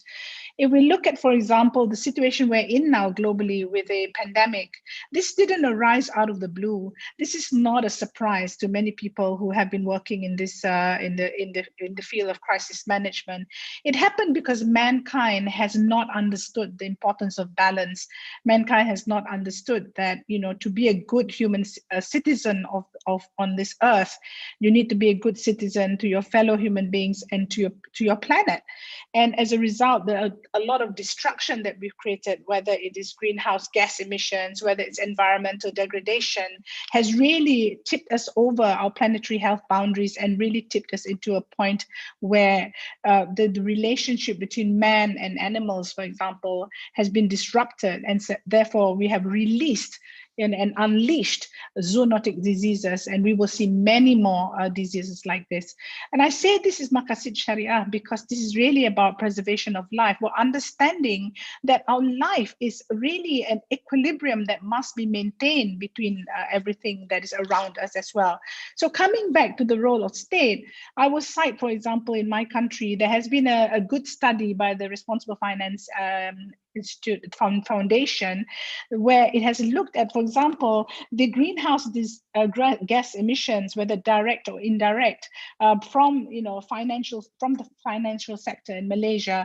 And I think this is a good place to start about how, as human beings, we protect each other and look at, even in our investments and even in providing finance for investors or industries, we look at all these parameters that actually damage human life, pollution, the loss of diversity, the loss of biodiversity, which actually puts us at the brink of actually losing a lot of essential drugs.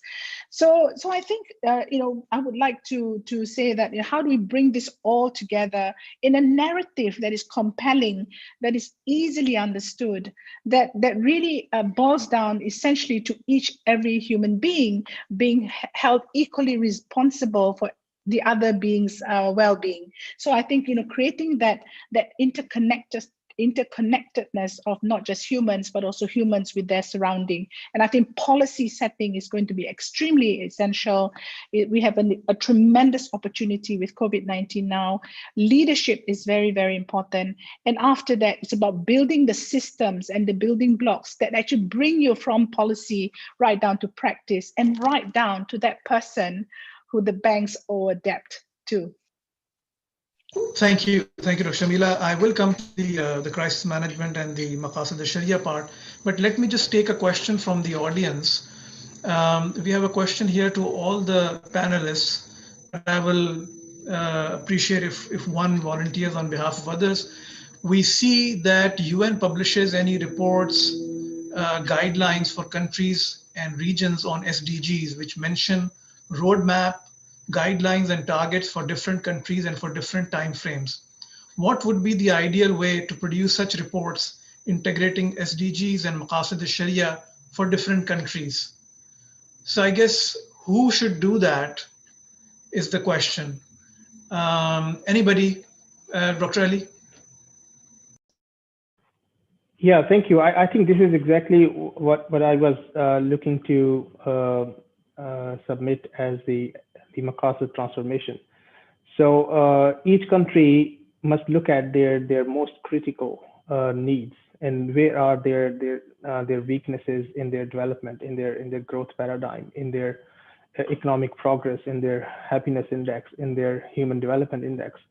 All of that, those tools are already available. We don't really need to reinvent them for the Maqasid purposes. Those tools are absolutely scientific. And then based on that, the countries are already developing their 5-yearly plan, 10-yearly plan, their vision 2030, 2050. All of this data science, qualitative, quantitative, it is already there. So the countries have to just make sure that what is it that they want to achieve before a certain date. Just like a few weeks ago, China has come down with a 2060 zero carbon target.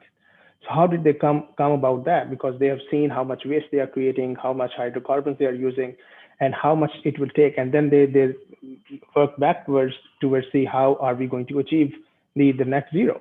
So the same way, the target has to be, what is it that you want to achieve? And once the countries do that, and then working backwards from that, they can start measuring it every year.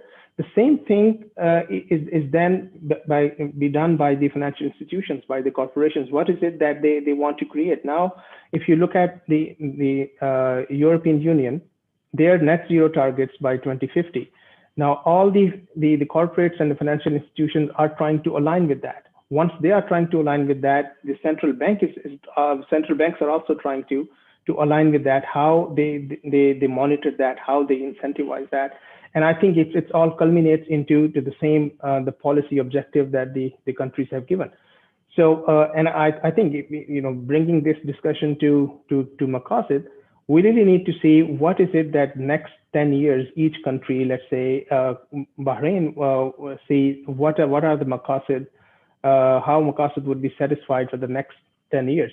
And then it will have to go back to what are the most pressing human development needs, what are the pressing economic development needs, and then align them. And then it's a very simple process after that.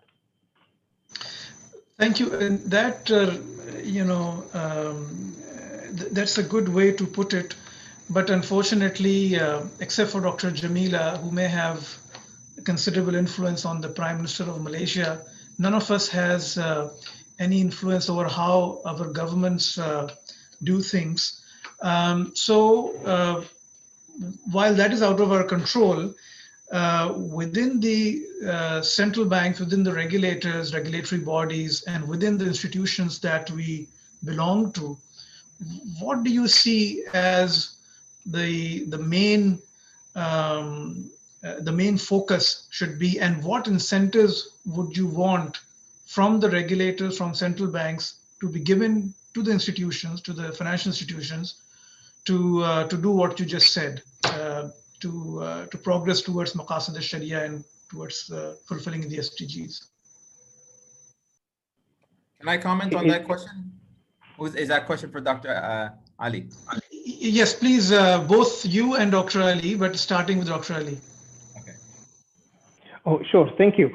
And I think the regulators have a very important role in terms of steering the market. And with the small little nudges in the regulation, the regulators are able to achieve such a huge impact. I think in the last session, we have seen the discussion on quantitative easing, how the liquidity instruments have been able to have huge impact amid the pandemic and then before that. So the regulatory intervention is so significant, and I think even with the small levers, the governments and the regulators are able to manage huge impact. So if you look at let's say if the banks are incentivized that you will have access to a cheaper fund from the central bank's window if you achieve certain targets.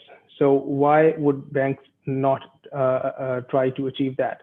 If the central bank says there would be a preferential risk weighting for certain assets which are linked to education, let's say, which are linked to healthcare, which are linked to sustainable infrastructure, why the banks would not like to go towards that?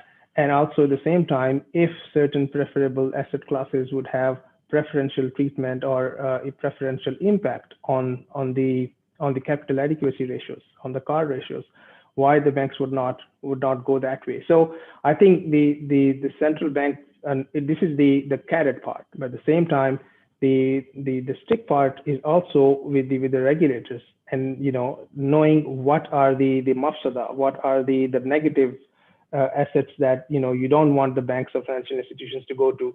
The risk weightage can be made higher. The capital impact can be made higher. So there are so many tools and levers available to the regulators today, and this can very easily be steered towards the ultimate objective. Thank you, Brother Ashraf. Okay, alhamdulillah. I just wanted to share, a little bit about our experience in my bank, because we were involved very early on in the VBI community, value-based intermediation, and it's really an initiative, by the Central Bank of Malaysia to move Islamic banks more towards ihsan. And the thing is, I would say personally that the big, there were no very carrot and stick incentives, very clear carrot and stick incentives. We had discussions about possible, preferential risk weight and things on the positive side, things on the negative side. Of course, all of those are possible. I think what we have seen are, various incentives for green and subsidies for, environmentally friendly things. I think even issuers who have issued green sukuk or green bonds or sustainable haven't found that they're getting cheaper funding when they issue these instruments. So if it's not simply purely, dollars and cents, then why are people doing it? And from my experience, it's about the culture in the institution, right? It's not only about money. And if you look at, if we take an Islamic sort of paradigm of Islam, Iman, Ihsan, and we talked about maybe the Iman, the inward faith, that there is an obligation to society, right? If we take that as a starting point, and then Islam as that you need to fulfill your communal obligations in addition to your individual obligations, then you have the Ihsan element, which is your character. And I would say if you translate that into corporate terms, the culture that you have. So when you have a culture of sustainability, and you get people excited around that, and that this is something important. Of course, you need the tone at the top.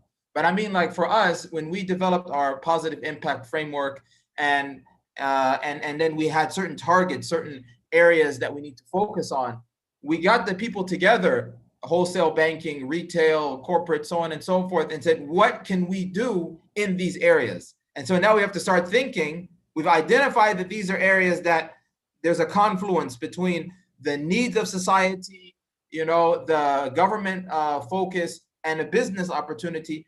How can we get creative? How can we work with even maybe universities to try to figure this out? And it wasn't that there were clear incentives, but there is also a business incentive, which is you want to future-proof your business. So when you move towards sustainable business, you're future-proofing your business, and you're also, going to attract the best talent and so on and so forth, So I think culture within the institution is really, really key, and you need people at the top who have that the right mindset in order to move it forward. Thank you, Brother Ashraf. I think you've kind of completed the equation. So incentives, both carrot and stick, are important, but also important is the commitment of the leadership, which partly comes from incentives, but partly comes also from the culture itself. And the third is the culture that you've talked about. But at the same time, we have seen that the incentives sometimes distort the culture. And we have seen in the financial crisis globally that the bonus culture actually distorted the otherwise good culture that the banks had. So I think, you know, if we want to address the issue on all angles, we would like to have the right incentives, the right commitment from the top, and then the right culture as well. Let me go to Dr. Saad Bakali. Dr. Ali Adnan Ibrahim mentioned about the carrot and the stick. Now, let's say the carrot works, but only partially. The regulator also has the stick. Dr. Saad, what kind of mandatory requirements, if any, should be introduced by the regulator if the industry is not moving on its own fast enough towards SDGs and Maqasid al-Sharia? Thank you so much, brother. Too much to wrap up actually from brothers and sister, and all valid points, and I agree with all of them.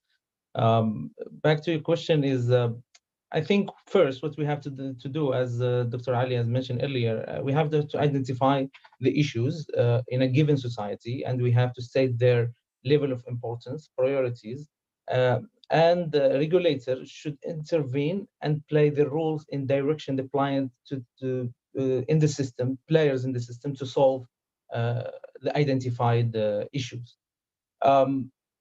We have to be careful in accepting these priorities. Once again, I go back to where I was coming from when I talk about Maqasid and SDGs. We have to be careful with the priorities set by others, and not to import the issues of others' areas that may not part of our issues in a given society. So regulator has to know his place and his environment, his players, his business culture, etc., before moving forward and being a bit enthusiastic and ambitious to apply something in a market where it may not work, or it may have a reversed impact. The intervention of regulators should be in the form, I think, still in the form of incentives and enabling regulations. Many has been mentioned by both Brother Ashraf and Dr. Ali. We all know that SDGs, to be realized, a huge investment has to be made. You know, it's about, I think, it's about 5 to 7 trillion a year worth of investment in order to achieve the SDGs. The financial system needs to keep up. You know, talking I mean, from regulatory perspective, talk about the regulation in financial sector. So the financial system or financial players need to keep up with this. I can only talk about this sector, knowing that the other sector institutions also should introduce reforms and regulations and law. It's not only the financial system all the time that is the main, the main victim in here, I would say, or the main player. For the financial sector, actually, we should ensure that the financial sector is fair. Fair is a word that's used by Mark Carney, which is, I think, the central bank governor of Central Bank of Canada, if I'm not mistaken. And he mentioned fair, these words, four words. Fair, we have said, he has said that we have to ensure the financial sector, and therefore Islamic financial sector, is fair and equitable to all.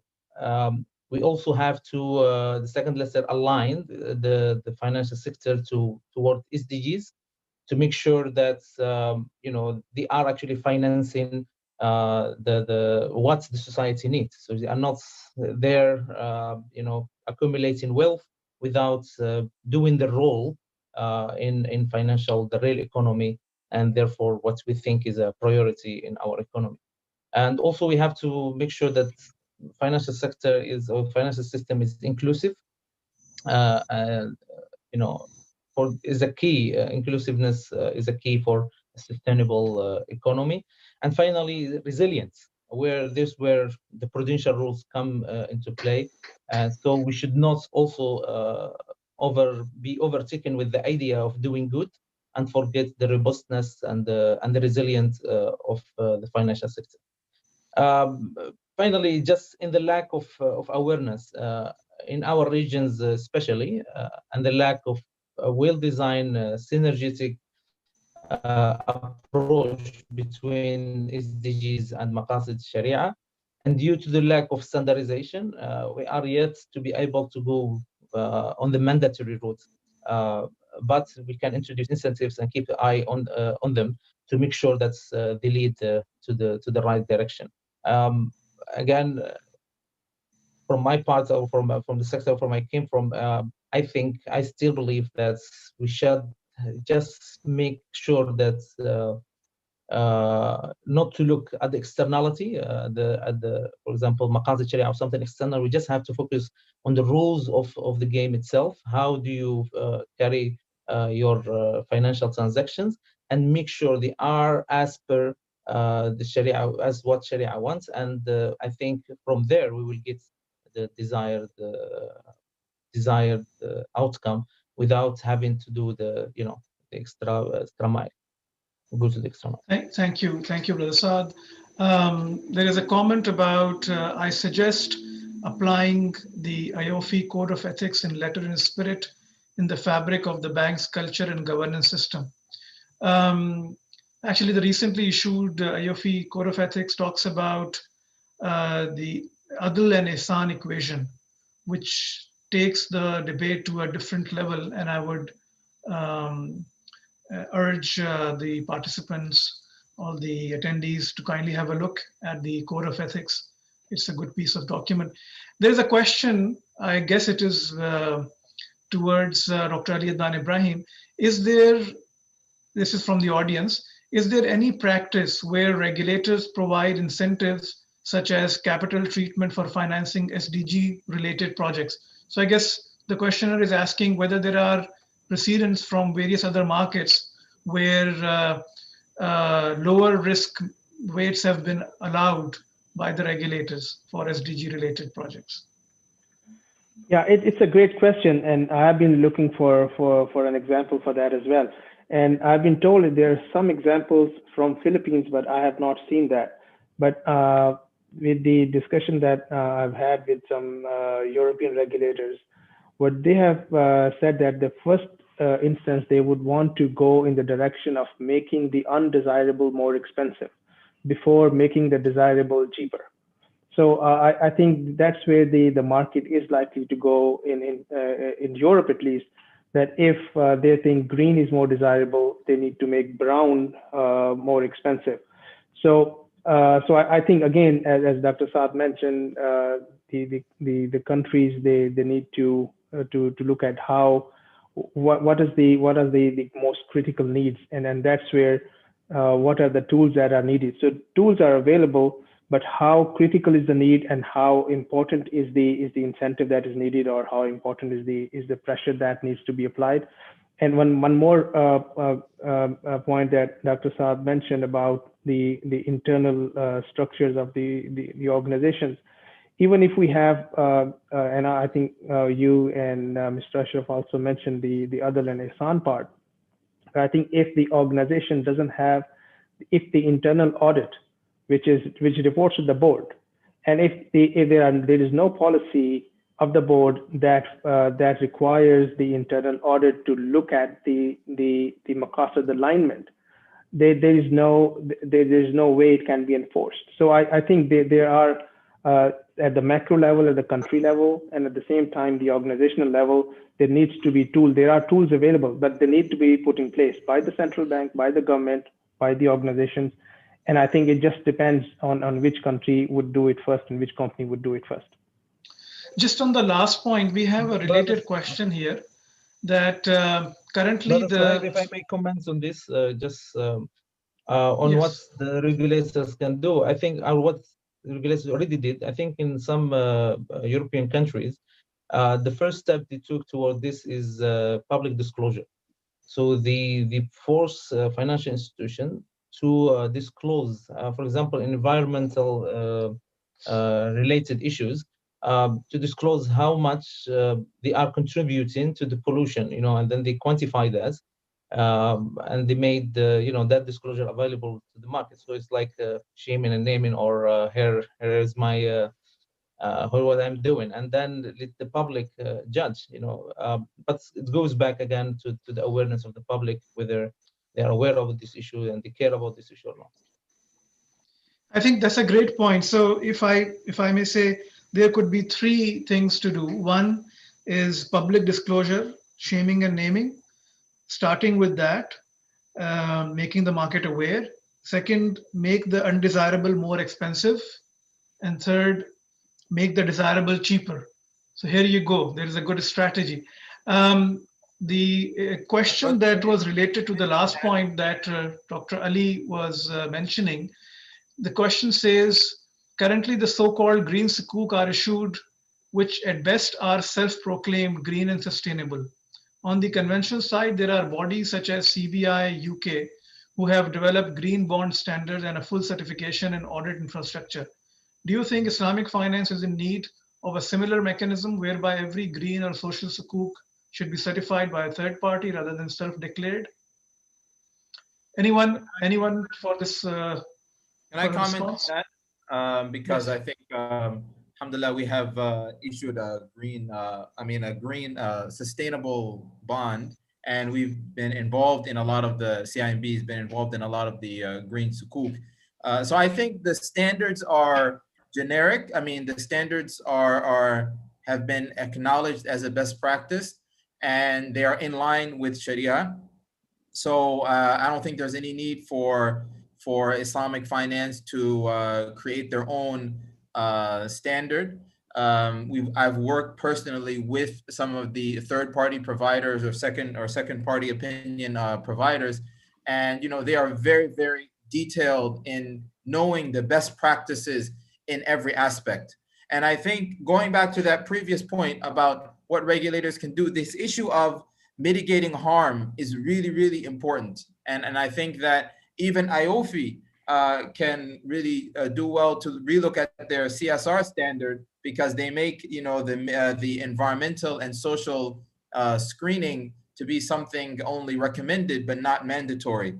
And I think now things are moving more towards making that something mandatory. So the moment that it becomes mandatory to mitigate harm, environmental and social harm, it changes the way the institution looks at things, right? And I think we've already seen there's research, at least in the equities markets, that that ESG companies outperform non-ESG companies, especially in emerging markets. It's maybe a leading indicator that they are better managed. So in any case, the point is that the green standards, green bond standards, sustainable social bond standards are very good. They're very good at mitigating harm. And I think this is the first step that we really need to focus on. Before we can do good, we have to mitigate the harm. Yeah. Okay, thank you. Just switching gears, Dr. Jamila, you mentioned about your experience in managing crises, conflicts, disasters, pandemics. How does that fit in with Maqasid al-Sharia? Is there any link? Yeah, certainly. Let me go back to the three types of crises that we may face, right? One is arising from natural hazards like the earthquakes and so forth. The second are very complex crises, which are really the ones that we need to focus on, things like conflict, displacement of people. The audience should be, I'm sure, aware that there are at the moment about 79.5 million people displaced from their homes. And of them, 26 million are refugees, half of whom are less than 18 years old. And many of these refugees have never have grown up in camps. They don't even know what homes are, and majority of them are from the Muslim world or OIC member countries. So I think in terms of the Maqasid Sharia and linking it to Islamic finance as well, right? And the previous session as well on Waqaf and so forth. I think the first thing I would say is that we have to have a bit of a mindset shift in terms of how do we apply some of these, say, the Islamic social finance tools. We look at zakat, which is mandatory. Sometimes we don't look at it as what it should be, which is social justice. It's about, you know, ensuring that people we support with zakat will one day come out of their situation and be zakat providers. And therefore, we don't innovate and we don't create new ideas. And I just want to share a personal experience working with my previous organization, IFRC, where we took not a large amount of zakat. It's 5 million ringgit from a zakat institution in Malaysia, and applied it to a food security issue in Kenya. And it was a very cleverly designed program involving understanding the science behind why crops were failing, also utilizing really community engagement through the Kenyan Red Cross and talking to communities about how they need to change the way they plant, rehabilitating and rebuilding 37 wells. And to cut the long story short, that 5 million ringgit, which translates to about $1.1 million, actually impacted 1.2 million people's lives. That's not the end of it. What it also did was the crop that was harvested actually went on to be sold at 20 million. I'm going to get $20 million. So it's 100 million ringgit. You're a 20-fold increase in revenue from a zakat contribution, which eventually led to the community saying, we now have our wells, we now know what to do, we have our cows, we have our livestock, take that money and please give it to the next community. Now, this is how powerful, the Maqasid Sharia can be, right? The message around social justice, around about preservation of life, about using already existing financial instruments, but it does require a mindset change. Now, on the other hand, there may be real disconnects between what is the banking system with the humanitarian system. Okay, you have a partnership with UNHCR, it's still seen as charity. You're giving your money to UNHCR to run their projects rather than taking people out of difficulty. So let me give you one pragmatic example that maybe we have missed the boat as the Islamic world. With COVID-19, why wasn't the Islamic finance industry in the lead in developing a sukuk for vaccines? Gavi, for example, has worked with CIMB and others, and a sovereign sukuk was issued in 2015, I believe, and this was oversubscribed, was $750 million. It secured vaccines for millions of children around the world. Why are we always following? Why aren't we leading? Why aren't we thinking about these things beforehand, building not just the financial mechanisms to supply vaccines, which are so badly needed because it's completely damaging economy. It's really affecting so many lives and also many loss of lives. It's not too late. I just mentioned there are 26 million refugees around the world, most of whom are Muslims. Why aren't we thinking about it now? Because many countries will not think about the refugees as being the first group that you want to vaccinate. Let me give you my personal experience in Malaysia. We had a massive outbreak in one of the states on East Malaysia, but it came out of undocumented migrants who had been in this country for 6 generations. And only then it was a wake-up call, and I have a privileged position to be able to speak to the Prime Minister about this, to say, because we didn't take care of other human beings on our soil, that they became then the focus of infection that then affected thousands of people in Malaysia. And I'm very happy to say Alhamdulillah, today the government has already announced that within this 1 year, any undocumented migrant or refugee will be able to access Malaysian citizenship through registration, and therefore have benefits to healthcare and so on and so forth. So these are the essentials that we need to think about. I'm appealing to the people in this chat who are the legislators, the Sharia scholars, the Islamic finance experts. We need to change our approach. We need to be way ahead.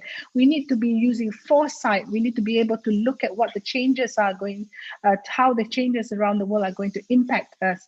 How do we now prepare for that next pandemic? How do we now prepare a halal supply chain mechanism, for example, that can supply not just our Muslim population, but also lead the world in actually finding solutions for very, very complex situations? Thank you, Dr. Jamila, for an insightful and rather detailed reply.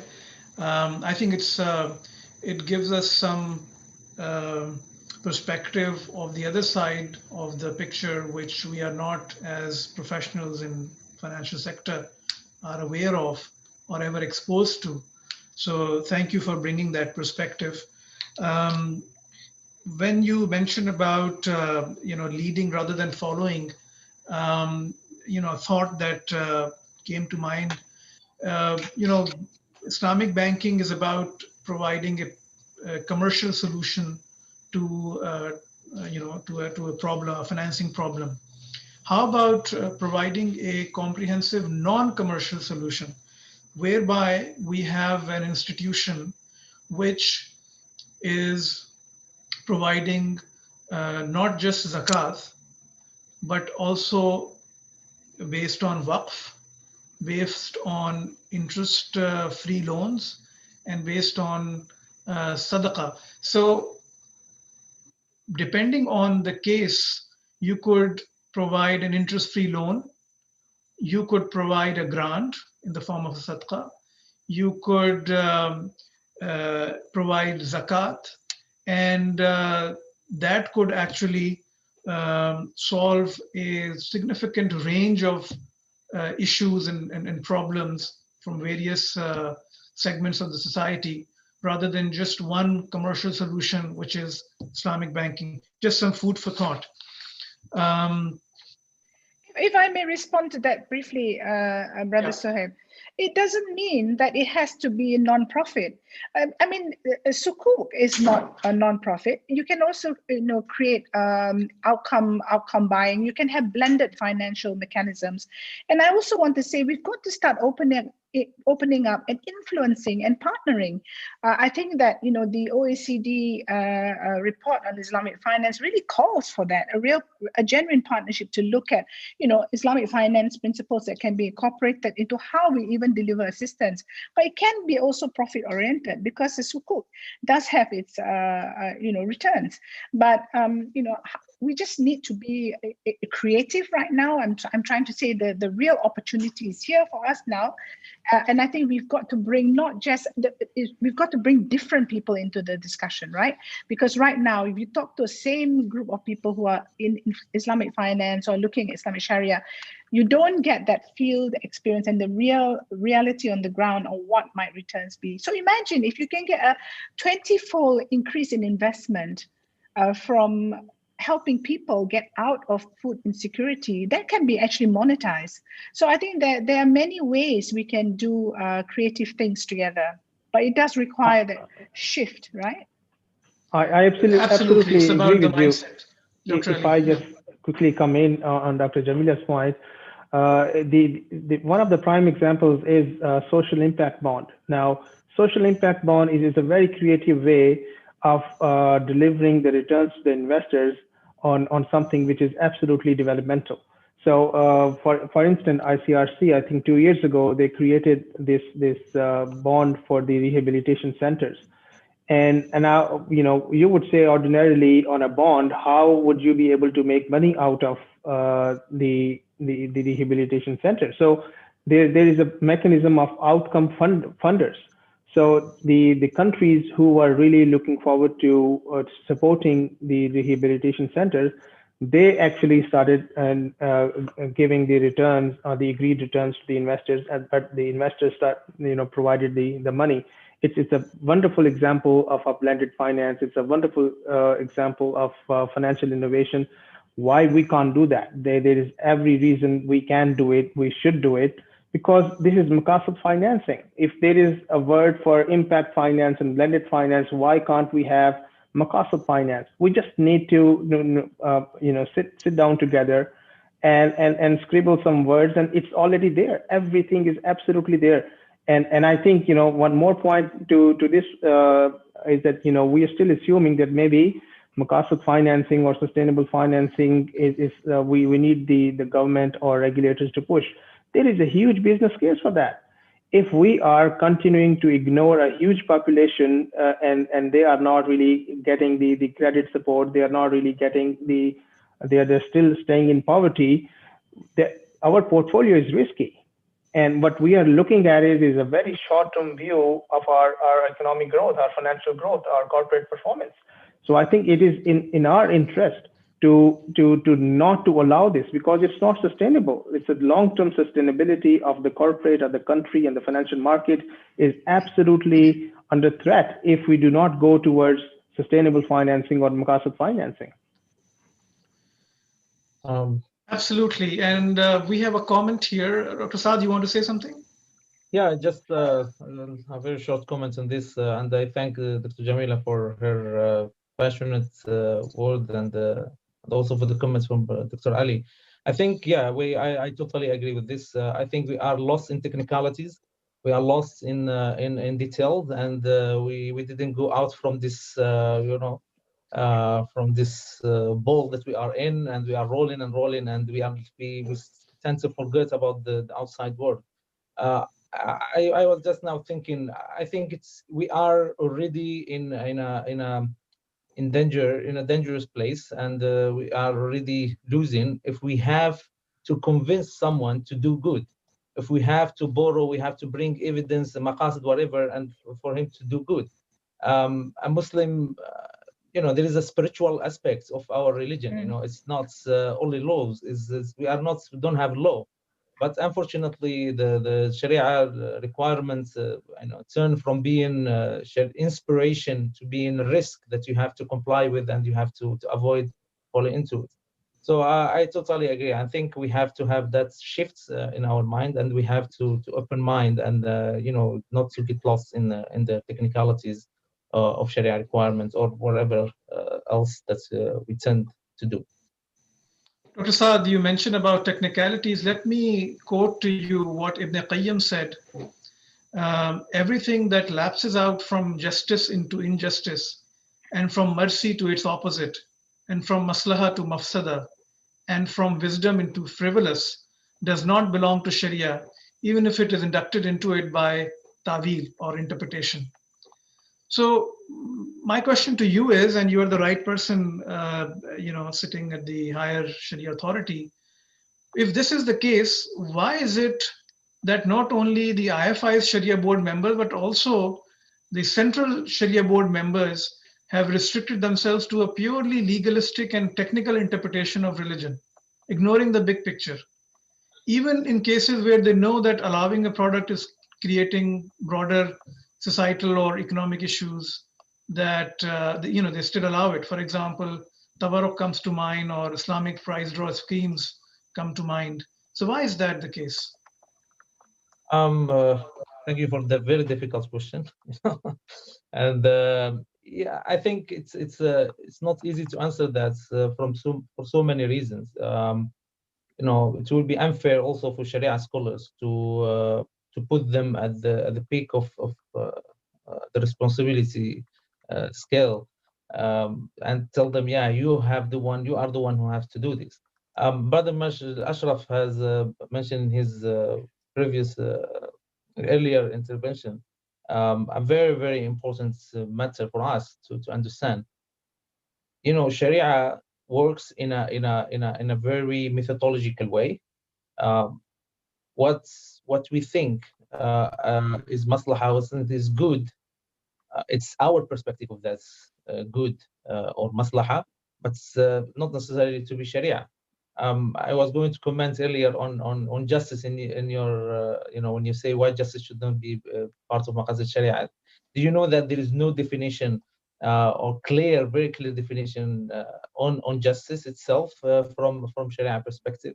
There is two words that's mentioned in Quran, for example, which is adl and qism, and both of them are one serving another in achieving that intended result.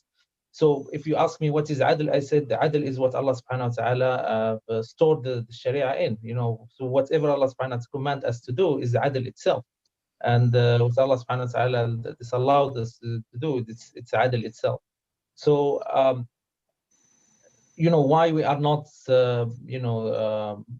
doing that, I think what we have to do, not only Sharia scholars, the regulators, the researchers, and others, we have to bring evidence, very strong evidence, saying this, this is a maslaha and this is a good thing, and if we don't do this, we will be in harm, and this is the data, here is the research, that's what we have to do. No Sharia scholar will say no to that. We have to bring evidence, as Brother Ashraf has said earlier. When we have that in place, then nobody will reject. Nobody will say, no, this is haram. Definitely it's haram. When there is a harm coming up, it's haram. But there is a very holistic thing that we have in Sharia, which is property rights.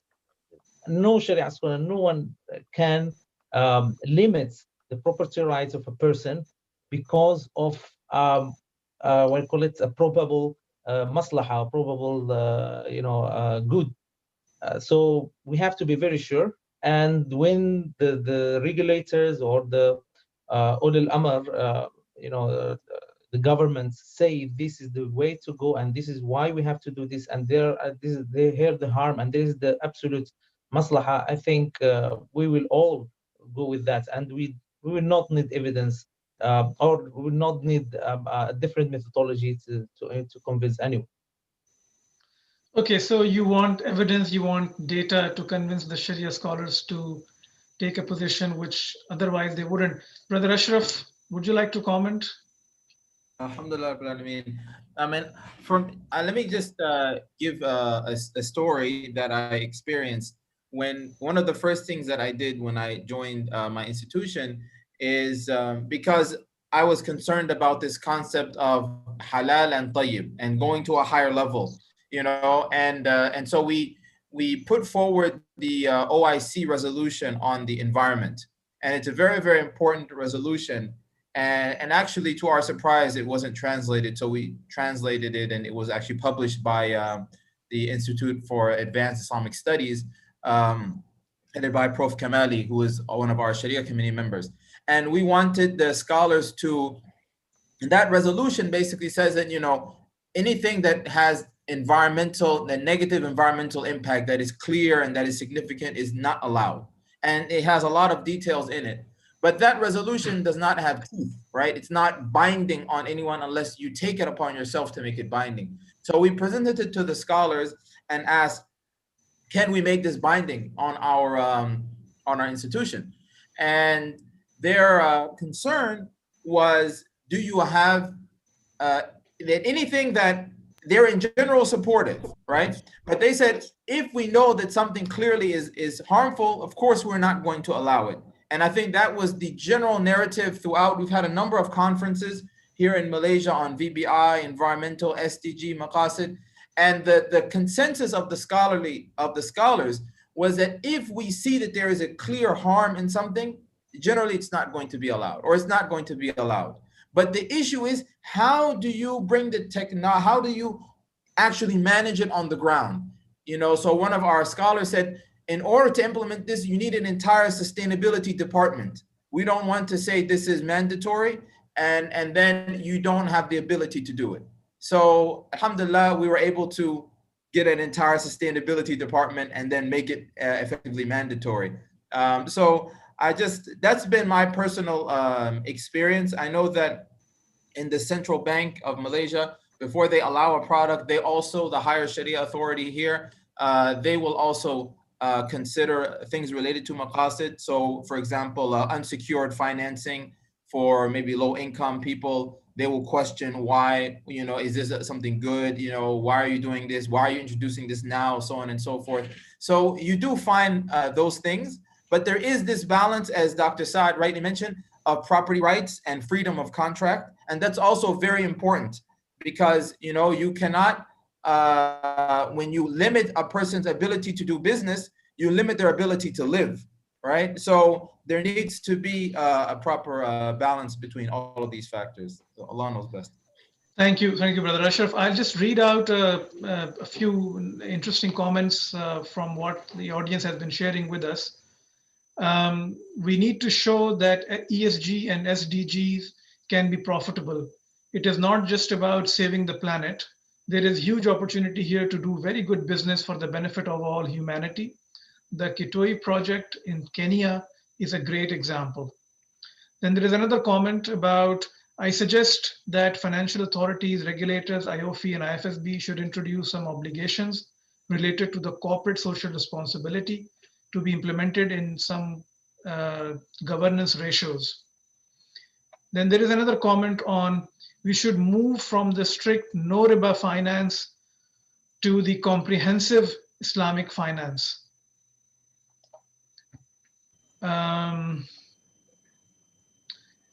So any comments on these comments? Yeah, if I may, I think the last one is really very close to my heart because we have been very successful in making the transactions riba free, but whether those transactions have achieved the outcome of maqasid, we are not there yet. And I think that is the work to be done, and that is something we should be able to do. But I think connecting with what Brother Ashraf, Dr. Ashraf was mentioning, and I think we usually are very harsh in our criticism of the Sharia compliance and the Sharia boards and the Sharia scholars. But at the same time, we don't really look at what are the terms of reference for the Sharia board. The Sharia board does not look at the maqasid compliance or the ESG compliance or the SDG compliance. It is not included in their term of reference. The term of reference are very strictly, very clear about the transactional compliance. But at the same time, when I talk to my colleagues in finance or in accounting, how would you, because I was talking recently on how IFRS is going to adopt sustainability reporting. And some of my friends, they very clearly said, we follow IOFI, we don't follow IFRS. If IFRS comes with that, we can't do anything. So at the same time, like it has been mentioned before, what IOFI can do, there needs to be something in the Sharia standards that brings these issues, what is the role for Sharia scholars. But at the same time, we shouldn't really expect the Sharia scholars should act like an impact officers or the impact compliance officers. And at the same time, there should be the governance board, the governance structure right now. They are not really updated to a level where, and they are also voluntary. So I think there needs to be something, and perhaps this has come up in our previous discussions with IOFI, that what is needed for IOFI to be more effectively implementing and impacting sustainable finance. So I think in our context, sustainable finance means maqasid finance. So I think all the pieces are there. We just need to bring them together, make it workable, not more cumbersome, but at the same time, giving the industry the opportunity to align themselves with maqasid, which is a great business opportunity, which is the great future proofing, as I heard that word before. So and I think it's not really super difficult. And I think it is going to be, impact is the differentiator. No riba banking is great. No interest banking is great, because riba itself is a much broader word. So no interest banking is great, but I think no riba impact banking is what we need to go towards. That's fantastic. So let me, while we come close to the finish line, let me just ask for a 30-second last comment from each of you. Dr. Jamila, starting from you. Well, I think my comment would be that we have to be the inspiration for ihsan. I think that it's profit making is important, but if you do the right thing and focus on sustainability and the importance of benefits to humanity, the profits will come because your market is there. The young people want change, and I think this is where we also have to be very cognizant of. Fantastic. Dr. Saad? Thank you. I think, building on the comments from the audience and what Dr. Ali had said, I think we have been focusing on the second part of the verse and forgetting or neglecting the first part of the verse, which is أحل الله البيع وحرم الربا. So we focus on the riba and we forgot about the bay'a. Bay'a, which is simply mean for me is risk sharing. The moment we activate risk sharing in our financial dealings and our financial transactions, I think all of these objectives, I believe, will be recognized and achieved naturally. The Sharia rules have many dimensions, social impact and others are actually embedded with these rules. So we just have to let it act freely and with the limited interference and with the activations of risk sharing. I think, inshallah, we can recognize all of those, desired objectives. Thank you, Dr. Saad. You mentioned about us using the first part of the verse and forgetting the rest. There is another verse where again we use the first part and forget the other, which is that Allah destroys riba and nourishes charities. Coming back to Dr. Jamila's point about changing mindset. Brother Ashraf, any last comments from you?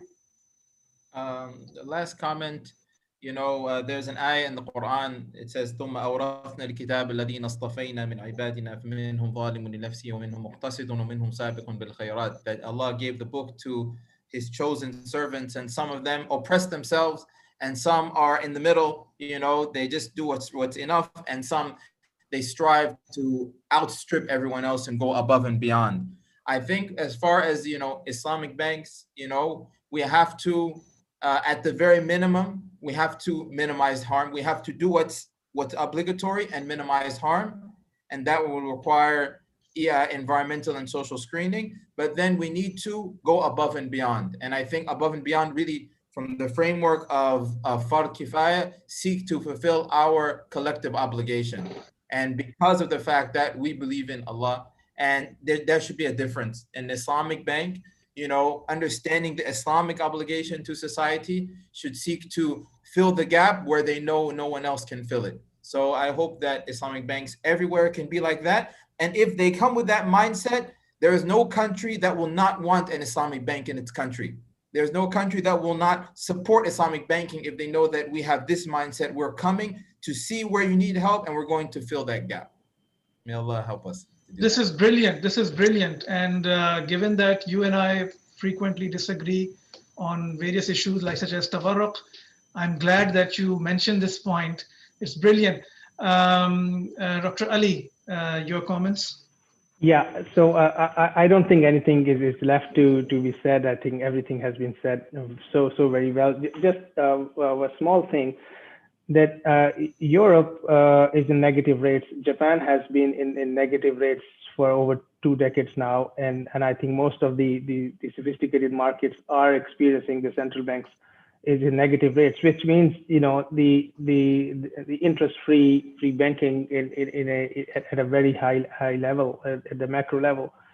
So what is the differentiator for us? The differentiator for us is impact. If we take the impact out, we are doing exactly what right now the central banks are doing in Europe or have been doing in Japan, interest-free banking. But does that really work for us? Is that the in line with maqasid for us? If you bring maqasid into the Islamic banking conversation, we are supposed to be a private development finance institution which also has the consumer outlet. So, and we have seen Triodos Bank in Europe has been doing this triple bottom line shareholders, environment, and society. And we are supposed to be triple bottom line financial institutions. We need to move towards there. We need to impact, not just try to make sure that the transactions are interest free. That is important. That's absolutely important.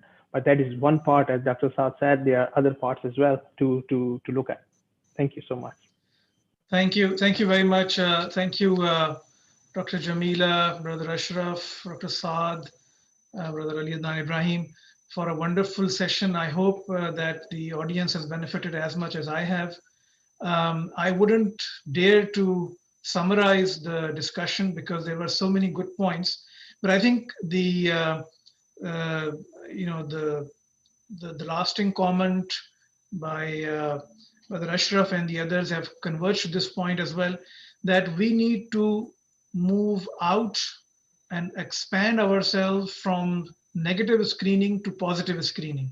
I think that in one nutshell is what we are trying to say, whether you call it impact investing or you call it by any other name. But really, we need to be relevant. We need to make an impact. We need to add value. And if we don't, as individuals or as institutions, or for that matter, even as nations, we perish. And that is just the way history has worked. So with those, with those comments, I would like to say thank you once again, and over to you, Dr. Rizwan Malik. Thank you, Brother Thank you very much. Thank you. Thank you for the wonderful share. Bye. Thank you very much. Assalamu alaikum. Thank you, Mr. Saeed. Thank you, everyone. Thank you, Brother Suhaib. Thank you, Dr. Ali Adnan, Dr. Jamila, Brother Ashraf, Brother Saad. Thank you very much for a very enlightening, thought-provoking session. The questions, that the chats, and the encouragement, and that we keeping on receiving, basically summarizes the discussion points. It was truly an enlightening session for me personally, as well as for our attendees.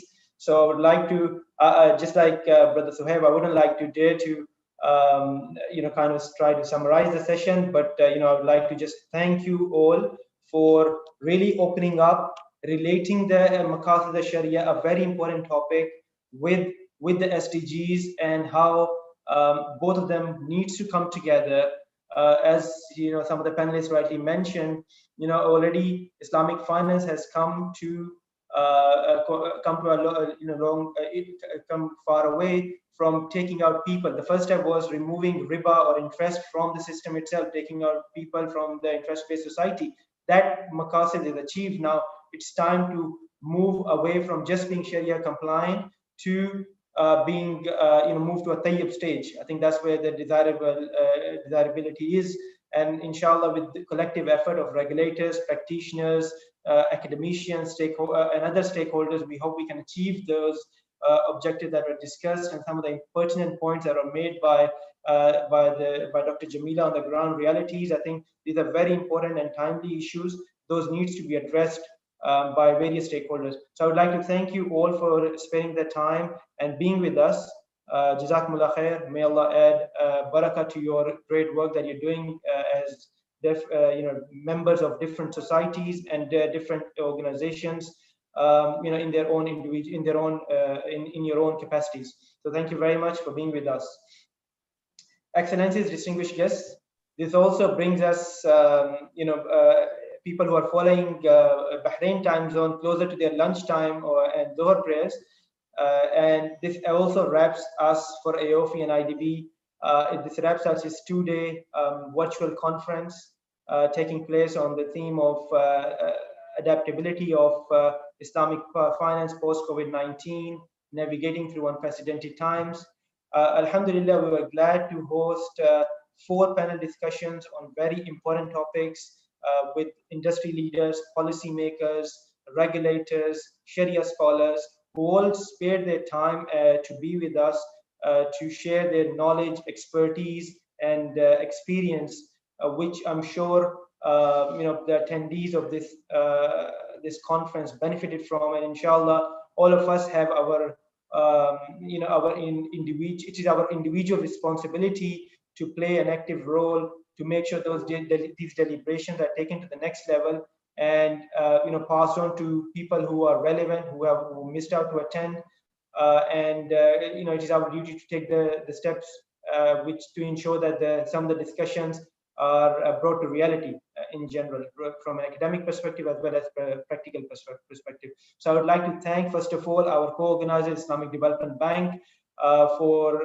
being with us in putting together this important conference. I would also like to thank Central Bank of Bahrain for their active support, which has been or a never-ending support over the years, as well as for this important conference. I would especially like to thank our major partners, Jamhuriya Bank from Libya, Jersey Finance from Jersey, as well as our gold partners, Ithmar Bank, Khaliji Commercial Bank from Bahrain, Bank Nizwa from Oman, DD Cab Group from the UK, and our philanthropy partner UNHCR, doing great work for the refugees and the needies. Our technology partner Taif Institute, our knowledge partner Cambridge IFA, media partner SciCube and Al Huda, as well as our app partner iFikr Isra. In general, I would like to also thank all our attendees who've joined us, for following different time zones, some from the US, some in Australia, as well as, during the lunchtime.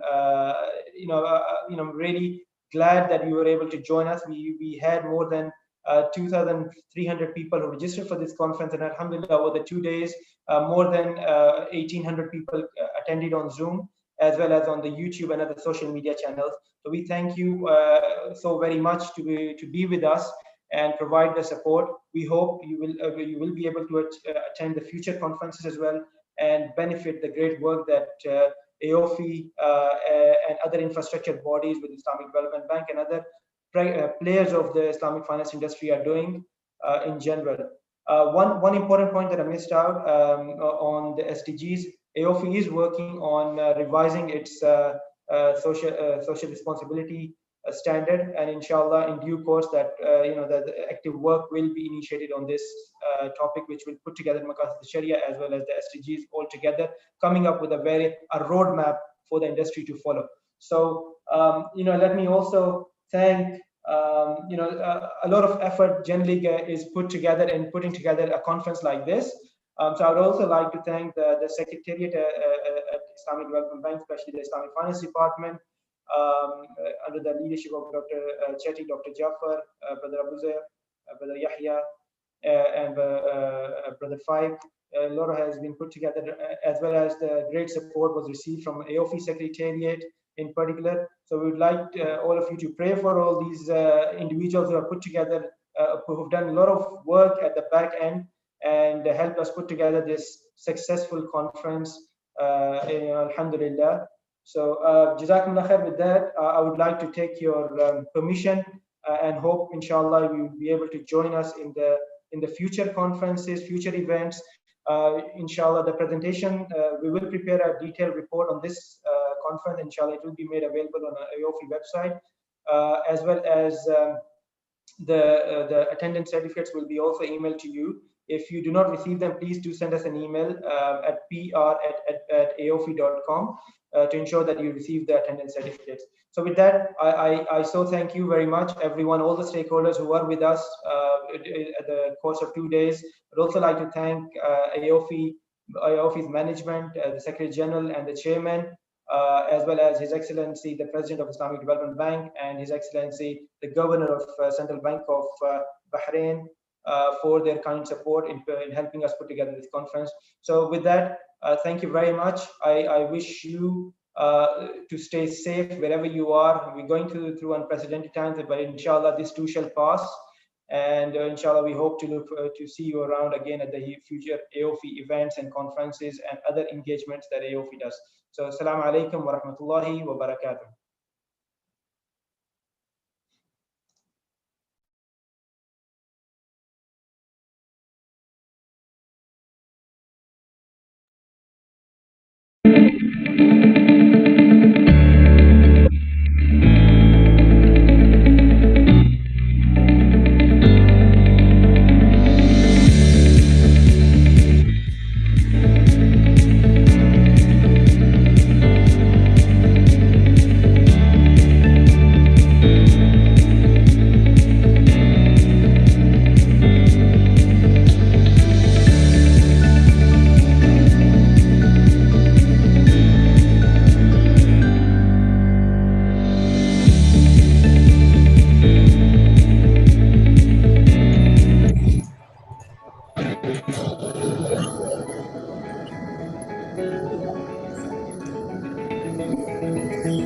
لأن جسرا من الثقة والوفاء يربط فيما بيننا، نحرص على أن نكون نعم الصديق لك.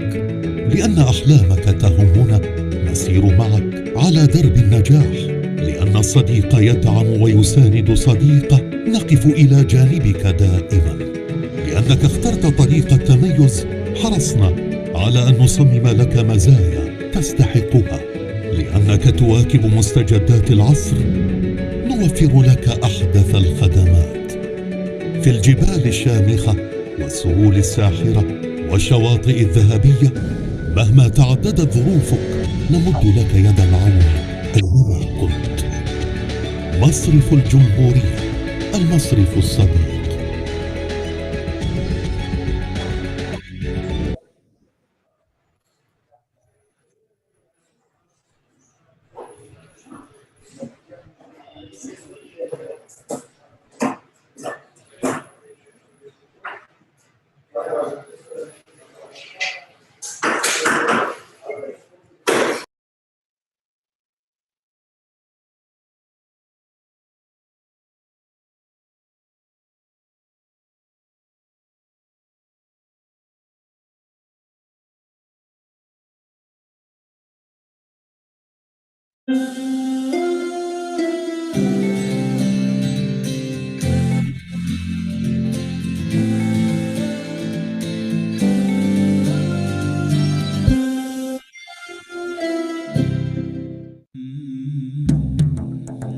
Before doing comes consideration.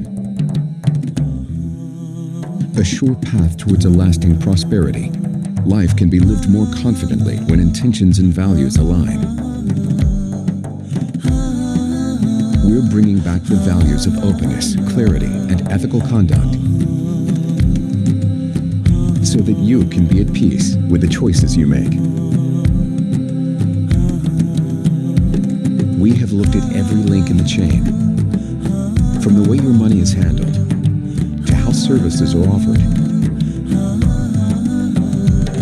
Made smart, kept simple. Because the real innovation started with the values gifted to us over 14 centuries ago. Bank Nizwa. Smart banking solutions for everyone. Headquarters in London. I'm Stella Cox, Managing Director. This year we're proud to be members of AAOIFI. بسم الله والصلاة والسلام على رسول الله. الإخوة الأفاضل، السلام عليكم ورحمة الله وبركاته. يسرني أن أقدم لكم مجموعة دي كاب التي تعمل في أسواق البيع المالية بالجملة، وتقدم خدمات الوساطة للمؤسسات المالية التي تلتزم بقواعد الممارسات المالية الإسلامية الشرعية وغيرها من القواعد المسؤولة. يتم تعزيز التزام دي كاب بالإجراءات المستدامة والمسؤولة عبر بيئة شركتنا ذات البنية التحتية وعروض الأعمال والمشاركة مع الأطراف الثلاثة وجميع خدماتنا. هدفنا هو نشر الوعي من خلال تعزيز الممارسة المسؤولة ضمن أعمالنا. تقوم دي كاب بدعم جميع أعمال التمويل الإسلامي الشرعي من خلال منصة خدمات التجارة الآلية التي تسمى إيثوس AFP. كما تقوم دي كاب بربط السوق المالية الإسلامية العالمية بمسؤولية.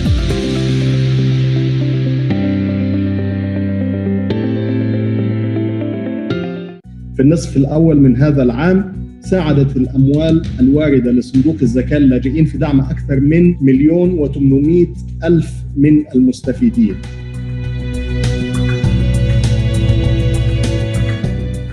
لا يسعنا إلا أن ندعو من قدموا زكواتهم إلى المفوضية ومن يفكر في التقديم أن لا ضير عليهم، بل نشجعهم وندعوهم ونحثهم. تشكل هذه المساعدات شريان الحياة لهذه الأسر، خاصة تلك التي تعيلها نساء بمفردهن. من الأكيد أن النسبة العالية لهؤلاء اللاجئين هم في العالم الإسلامي. ندعو المحسنين في كل مكان إلى أن يضيفوا إلى زكواتهم ما تجود به أنفسهم لكي يكونوا عونا لهؤلاء.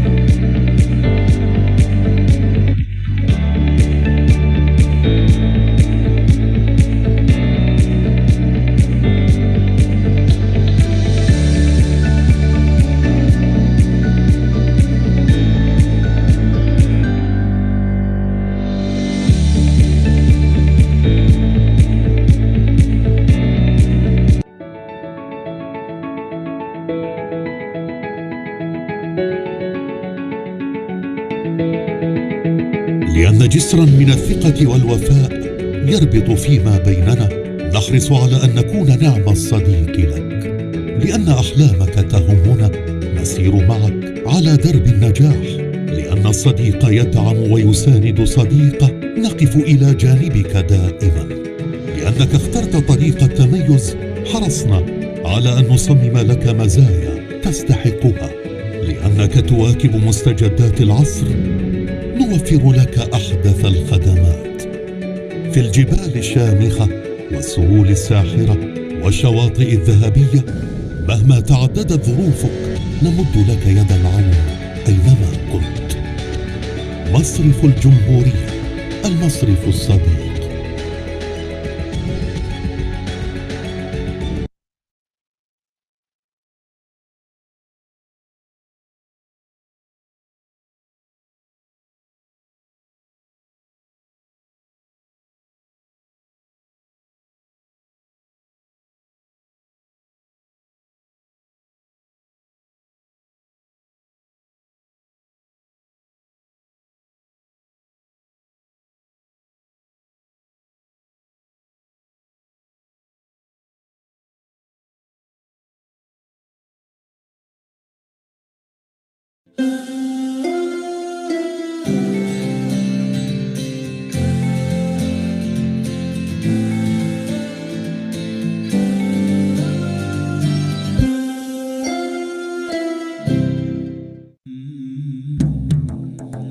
Before doing comes consideration.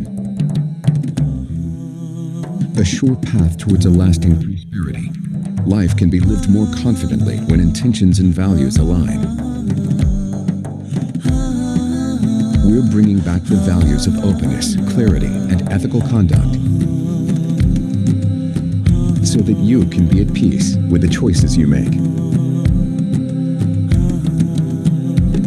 We have looked at every link in the chain, from the way your money is handled to how services are offered. Made smart, kept simple. Because the real innovation started with the values gifted to us over 14 centuries ago. Bank Nizwa. Smart banking solutions for everyone. Headquarters in London. I'm Stella Cox, Group Managing Director.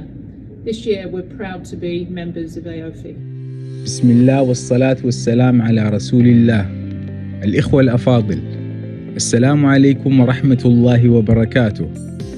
يسرني أن أقدم لكم مجموعة دي كاب التي تعمل في أسواق البيع المالية بالجملة، وتقدم خدمات الوساطة للمؤسسات المالية التي تلتزم بقواعد الممارسات المالية الإسلامية الشرعية وغيرها من القواعد المسؤولة. يتم تعزيز التزام دي كاب بالإجراءات المستدامة والمسؤولة عبر بيئة شركتنا ذات البنية التحتية وعروض الأعمال والمشاركة مع الأطراف الثلاثة وجميع خدماتنا. هدفنا هو نشر الوعي من خلال تعزيز الممارسة المسؤولة ضمن أعمالنا. تقوم دي كاب بدعم جميع أعمال التمويل الإسلامي الشرعي من خلال منصة خدمات التجارة الآلية التي تسمى إيثوس AFP. كما تقوم دي دي كاب بربط السوق المالية الإسلامية العالمية بمسؤولية.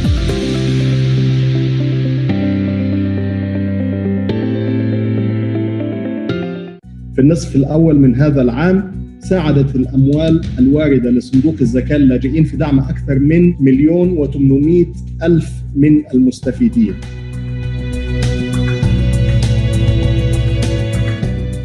لا يسعنا إلا أن ندعو من قدموا زكواتهم إلى المفوضية ومن يفكر في التقديم أن لا ضير عليهم، بل نشجعهم وندعوهم ونحثهم. تشكل هذه المساعدات شريان الحياة لهذه الأسر، خاصة تلك التي تعيلها نساء بمفردهن. من الأكيد أن النسبة العالية لهؤلاء اللاجئين هم في العالم الإسلامي. ندعو المحسنين في كل مكان إلى أن يضيفوا إلى زكواتهم ما تجود به أنفسهم لكي يكونوا عونا لهؤلاء